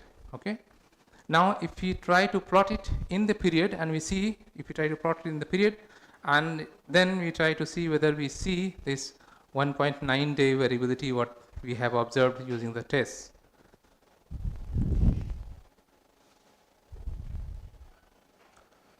Yeah, so I will skip it. It is just the same model diagram. So this is known as the model diagram, where you plot the eigenfrequencies, the real part of eigenfrequency and the imaginary part of eigenfrequency as a function of one of the stellar parameters. In this case, we have used the mass. Okay. So this quantity, when we plot the real, imaginary and real part of eigenfrequency as a function of stellar parameter, we call that diagram as a model diagram. And this is very famous when we try to theoretically see whether particular mode is excited or damped. Okay. Now, when you take that same model diagram for solar chemical composition, and you try to see on the, instead of plotting in the normalized frequency, what you plot, if you plot as a function of mass, but instead of taking the frequency sigma, what you take the period, right? Period of all the modes, period of associated modes, right? One particular mode will have a certain period for a particular given model. So now here, what you see on the x-axis, again we have the mass. On the y-axis, we have the period associated with these modes. And 1.9 day period is basically marked by this dotted line here. This is what you see. And this 1.9 day is the period what we have already observed using the test. So this is the location of a period which we have observed actually. Now, if you look at this observed period, so what you see, one of the modes here, for example this one, is actually crossing at this point where this mode is exactly having a period of 1.9 days. Okay, so it means that this period 1.9 day can be explained by the radial pulsation if the model of your star is close to 45 solar mass. Okay, what about the other possibility? So we have another mode which is excited, and it also has a period of 1.9 days. And the mass of this model is close to 33 solar mass. Okay, so what we have found, we have performed the linear stability analysis, and we found there are several excited modes, and we also know the period of these excited modes. And out of all these two modes, we found that these two modes, they have exactly identical period what we have found in the test data for the star MWC 137. Okay, can we eliminate this one or any one of them, because now the two models, they are explaining that period? Which one would be more favorable, and what will be your argument?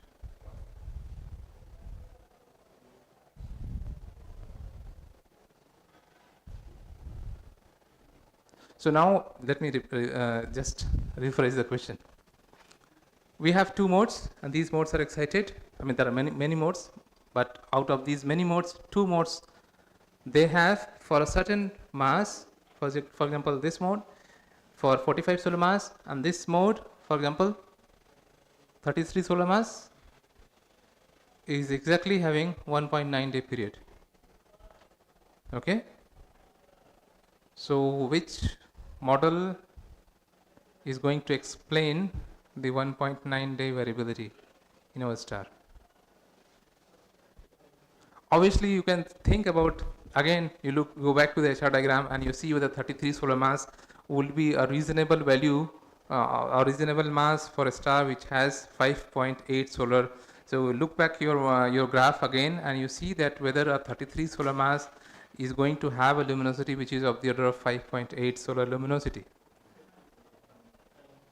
Probably not, but obviously we don't know actually. That information we don't know, because if the star has lost a very large amount of mass, again we don't know. Maybe the star can have that amount of mass, but typically in a usual star it is difficult to have 5.8 solar mass luminosity. But again, since there was uncertainty in the luminosity, it will be difficult to comment on that, whether how to exclude this one actually. Okay. But what you can also do, Professor Glatzel, he will be telling you about the non-linear numerical simulations. So you can also take the help of non-linear numerical simulations, and you can also see what would be the actual mode which is going to explain 1.9 day variability. But for the sake, we are assuming that we don't know still how to perform the non-linear numerical simulation. So pretending that we don't know that, so what we say that, or one of the argument may be that it appears that, we say it appears, you cannot claim that, right? So that it appears that this model, which is having the mass of 45 solar mass or close to 45 solar mass, is going to explain the observed period, which is of the order of 1.9 day. Okay. So what you see here, because this 1.9 day is exactly matching with what we have observed in the case by using the test data. So at least now we have kind of some assurity, up to certain extent to be assured that this model 45 solar mass model can explain the variability, which is the dominant one, 1.9 day variability in our models of MWC 137. And if we believe that the variability of this star is being caused by the pulsation, let's say more precisely radial pulsation, then the mass of the star is likely to be either 45 solar mass or 33 solar mass. And once we have some idea about the non-linear numerical simulation, maybe we'll be in a position to comment on which one is going to be more plausible mass. But what we see that the 45 solar mass are supposed to be the typical mass for this star MWC 137. So we can, in this way we can also constrain, if you have the information about the oscillation of the star, and this way you can also constrain up to a certain extent what would be the fundamental parameters such as mass for the given star. Okay. Any question at this point?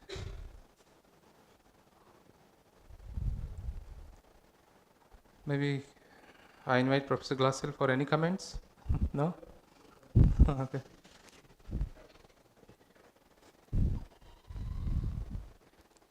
So just to give you an overview what we did actually. Okay. So that you know what we were doing actually.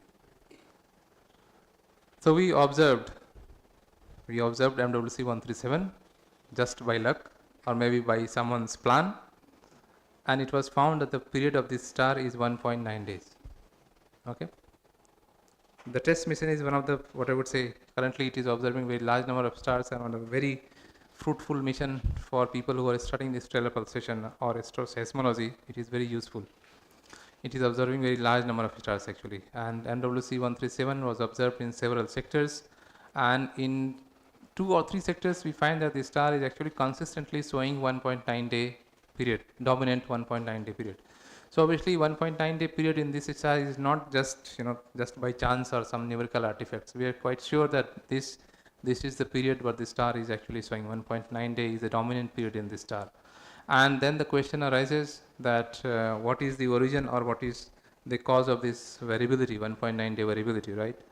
And then we constructed the models, by assuming that the sequence of models and so on, and we performed the so-called linear stability analysis, and there we found the set of eigenfrequencies, okay, where we had real and imaginary parts, and from the imaginary parts we came to know the excited and damped modes, and by analyzing the damped mode we came to know that one of the the 2 models were explaining this 1.9 day, and looking at the luminosity of the star, what we say that the model with 45 solar mass is closely, or at least it is explaining what we observe. And if you look at the 45 solar mass, it appears to be more reasonable compared to 33 solar mass. Obviously for 5.8 luminosity on the logarithmic scale, 5.8 luminosity is quite high for 33 solar mass star. Okay. So it means that the 45 solar mass star is in our models of 45 solar mass star is in a position to explain what we observe, this dominant variability of 1.9 day. Okay, or vice versa, we can also say that with the help of 1.9 day variability, you can also constrain the mass of the star, which is close to 45 solar mass. Okay. So we'll come to this problem once again once Professor Glatzel will discuss the nonlinear numerical simulation. So maybe if the time will permit, we'll briefly discuss the outcome of the nonlinear numerical simulation here. So I have omitted because that part has not been discussed in the class. Okay? Okay. Any question?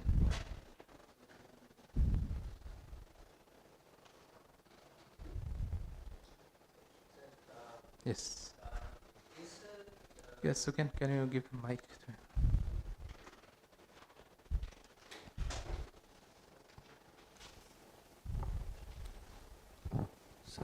Is neglecting the 33 solar mass possibility maybe due to the fact that we have the stable and unstable condition at the same point at that 1.9 period for that mass?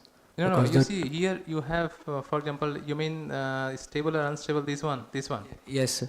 Probably that is not the reason. The reason why we say it is, you can neglect is because the mass of this star 33 solar mass appears to be very low for 5.8 logarithmic scale L by L's and 5.8. Okay.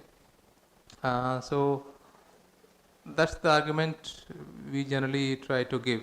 Not that this is because we have stable and unstable at the same point. Okay.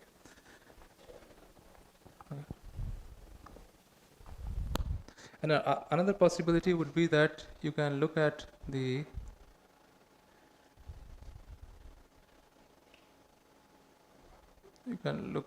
imaginary part as well, and what you can see for one model you can have more than one excited modes actually.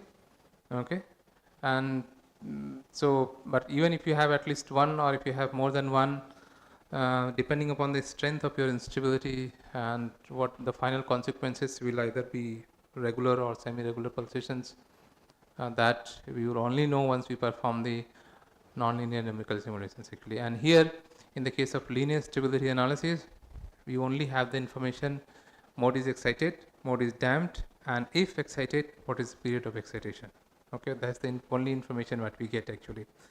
Remember that even if you try to find out the eigenfunctions, Professor Glatzel has already pointed out that it will not be possible to find out the final amplitude. Okay, so in order to find out the final amplitude, we have to rely on the non-linear numerical simulations. So linear theory is only going to tell us how many modes are there, and out of several modes, which one is excited and which one is damped, and by comparing these excited modes with observation, you will have an idea that is there any mode which can actually closely explain the observed frequency. Okay, but again this is linear theory, so we have to also consider the non-linear simulations before making any conclusion. Okay, but at least it gives you an approximate way that this is one possibility, that we see that star is pulsating in the same period, and we also have the similar excited frequency in our models actually. Okay.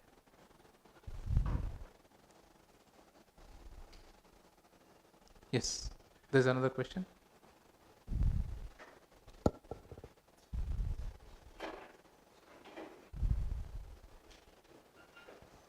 Sir, in kappa mechanism, how photons are blocked by interior surface? Yeah, that's an interesting question.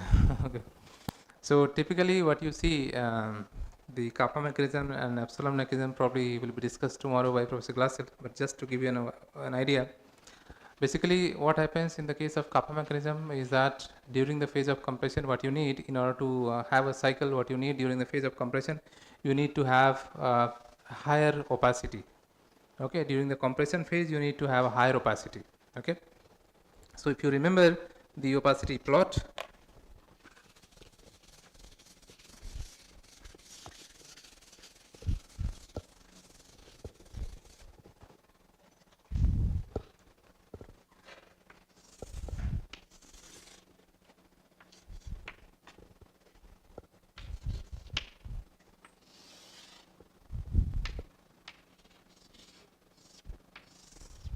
we had 3 peaks actually. So this is the surface, and this is the center, towards the center of the star. Temperature is on this axis actually. So surface temperature somewhere would be here, and the core would be somewhere over here. Okay. So what we see, I don't remember exactly which peak is higher than the other one, but I am talking about the 3 peaks. So just if you can focus on these 3 peaks. You remember what is the origin of these 3 peaks? And these 3 peaks belongs to, yes, the first one is hydrogen and first helium. What about the second one? Helium 2. What about the third one? Heavier elements, right? Iron group element or iron opacity. Sometimes it is referred as iron opacity bump. Now, typically, if you try to see that what can be the cause of when you want to have a situation where during the compression phase you need to have a higher opacity. So opacity is like the measure of how you allow the photon to escape from the medium. Actually, higher opacity means you will not allow the photons to easily escape from the medium. So more opaque your medium is, the easily you will be in a position to trap the photons actually. Okay. So during the phase of compression, what you want to have higher and higher opacity. So during the phase of compression, if you have higher opacity, what will happen? Higher opacity will basically damp the radiation. So higher opacity will basically block the radiation to go out, and when it will block the radiation to go out, what is going to happen? It is going to exert kind of pressure, and the star is going to expand a bit. Okay, but during the compression phase, how it can be achieved? If you see these 3 regions, particularly these 3 regions, the opacity in these 3 regions. So these regions, for example, here to here, they plot it here. If I will put it here, this is the region. If I will plot it here, for example, this is the region, and if you plot it here, this is the region where, as a function of temperature, your opacity will actually increase. In rest of the cases, in rest of the material, typically what you find in a large fraction of, in the large portion of stars, what you find, as the temperature is going to rise, your opacity is going to decrease. Okay. So as your temperature is increasing, your opacity is going to decrease. While what we need during the compression phase, obviously what is going to happen? Typically the temperature is going to increase. So in those cases, when you try to whenever you have the compression situation, and one of these zones actually, one of these regions where your opacity is high, even though the temperature is increasing, if one of these regions are located at a proper place, they can act. If you remember the valve, what I was mentioning, these regions can act as a valve, and what will happen during one of the compression phase, you have higher and higher opacity. It will damp up the radiation, and then it is going to release after a while, and then this cycle will actually will be repeated again and again and again. Okay, so this is what eventually it will lead to a kind of cycle, or kind of a repetitive pattern. Okay. Okay. Any other question? Are there any other mechanism other than these 2? Yes, that will be discussed by Professor Glatzel.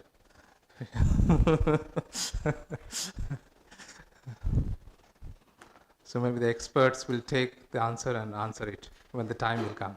Okay. So we'll talk in detail about the strange mode instabilities, and you will hear other possibilities.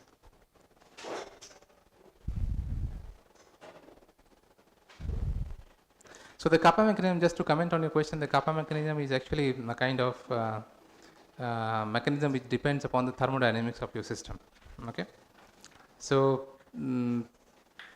these mechanisms, if you switch off the specific heat capacity, if you switch off, somehow, if the thermodynamics will not play a key role in those kind of circumstances, then these kind of mechanism cannot operate. But you will see the strange mode mechanism or strange mode instabilities, they can act even though you disregard the specific heat capacity of the medium actually. So the strange modes, they are of mechanical origin, and that will be demonstrated in the coming lectures. Okay.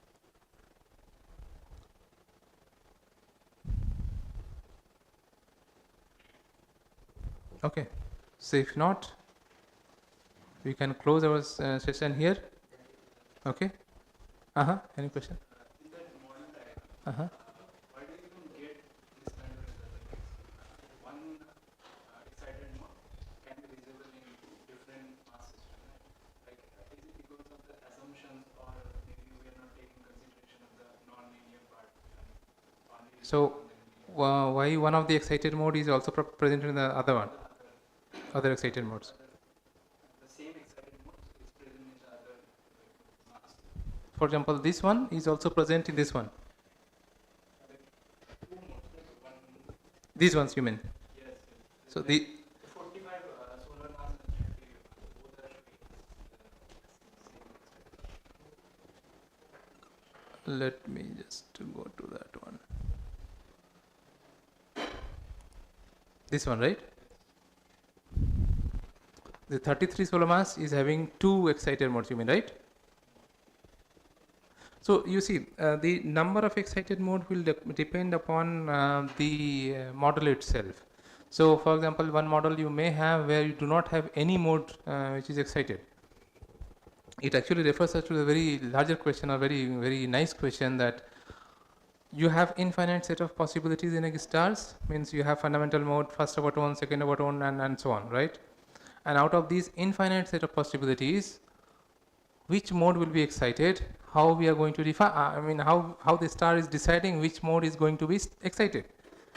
Fundamental, first overtone, second overtone, third overtone, how particular mode is going to be excited. Because we said, if you remember that in the classical picture, when we have this Sturm-Liouville problem, in those cases what you have seen, that you have kind of infinite set of discrete eigenfrequencies, right? So you have multiple frequencies, infinite set of eigenfrequencies. So you have infinite set of modes actually.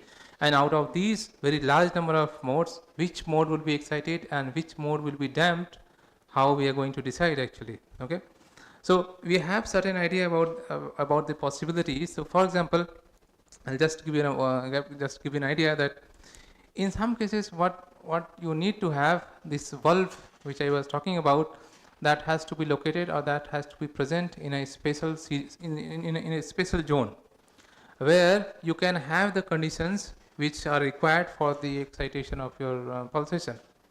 Okay, so basically which mode will be excited and which mode will be damped will depend upon the, first of all, structure of the star itself, and then the location or the zones which are favorable for exciting the modes. For example, these regions, where these regions are present.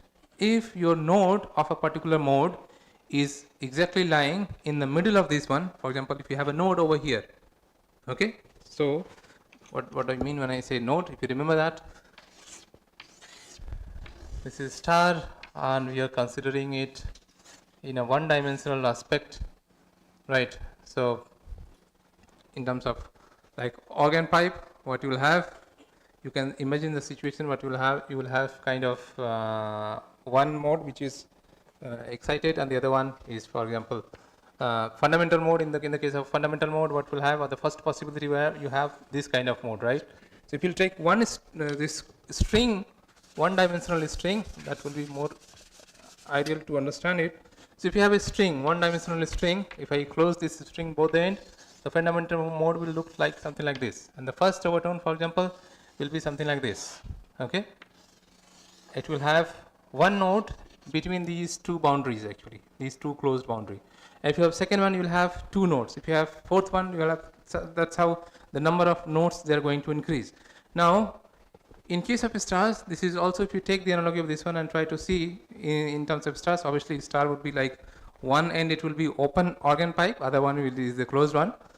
So in that case, again you ask yourself whether in these favorable locations, whether your modes have node or antinode. If the node is present, obviously then it's not a favorable condition actually. Okay, so first of all, these zones which are favorable for the for the excitation and the mode associated where you have these nodes and antinode, these combination of these effects is going to determine the star is going to oscillate or not. If yes, what would be the possible modes of oscillations and so on. Okay. In our analysis, when we get results when two different masks shows same time period. So in that case, can HR diagram be always be reliable to choose which mass can be more probable? Not always. Yes, that's a good question, Akhil. So the question is, can we rely all the time in the HR diagram to exclude that mass? Probably not, because in some of the stars what we see, they generally go through very extraordinary amount of mass loss during the evolutionary process. So you cannot just thoroughly exclude the possibility, but what you rather say that the favorable condition would be for this model actually. And then you can also rely on the non-linear numerical simulations, and you try to see whether these numerical simulations are also giving the same results or they are actually deviating from the linear one. But yeah, sometimes it helps just to imagine the situation that you have a 33 solar mass and the luminosity is like 5.8 in terms of logarithmic scale. That number is too much for 33 solar mass. Okay, so that's how we typically say that possibility that this 33 solar mass would be the mass of the star is less compared to what you see for the case of 45 solar mass. Okay, but obviously yes, there are other factors. You also have to look into that. I also have to consider the other factors as well. So we cannot just exclude directly, but obviously then you need to have some other arguments to exclude it actually. Okay. So it's risky to take the HR diagram all the time for determining the mass, but it is better to have something than nothing, right? So it's always good to at least have some estimate in your mind that this is the approximate mass of the star, and then you can think about arguing and considering or excluding based on those estimates, crude estimates. Because the mass is one of the fundamental parameters, as I told you, and this is dominating, or this is basically kind of the fundamental parameter which is dictating, or which will be dictating for a particular star how the star is going to be, right, in the coming years or coming millions of years, right? And if you don't know the mass of the star, the most important parameter, obviously the uncertainty will also be quite high. So yeah, that's how sometimes it's difficult to do the analysis for these stars where we do not know the mass. And it becomes more complicated when you do not know the luminosity precisely as well, because if you don't know the luminosity precisely, you will not be in a position to find out the mass precisely. And if you don't know the mass precisely, again the problem is actually it will be difficult. You have to consider the sequence of models, and then you have to argue, or you have to see from some other sources whether you can constrain some mass of the stars and so on. Okay. Okay. Yeah, thank you very much.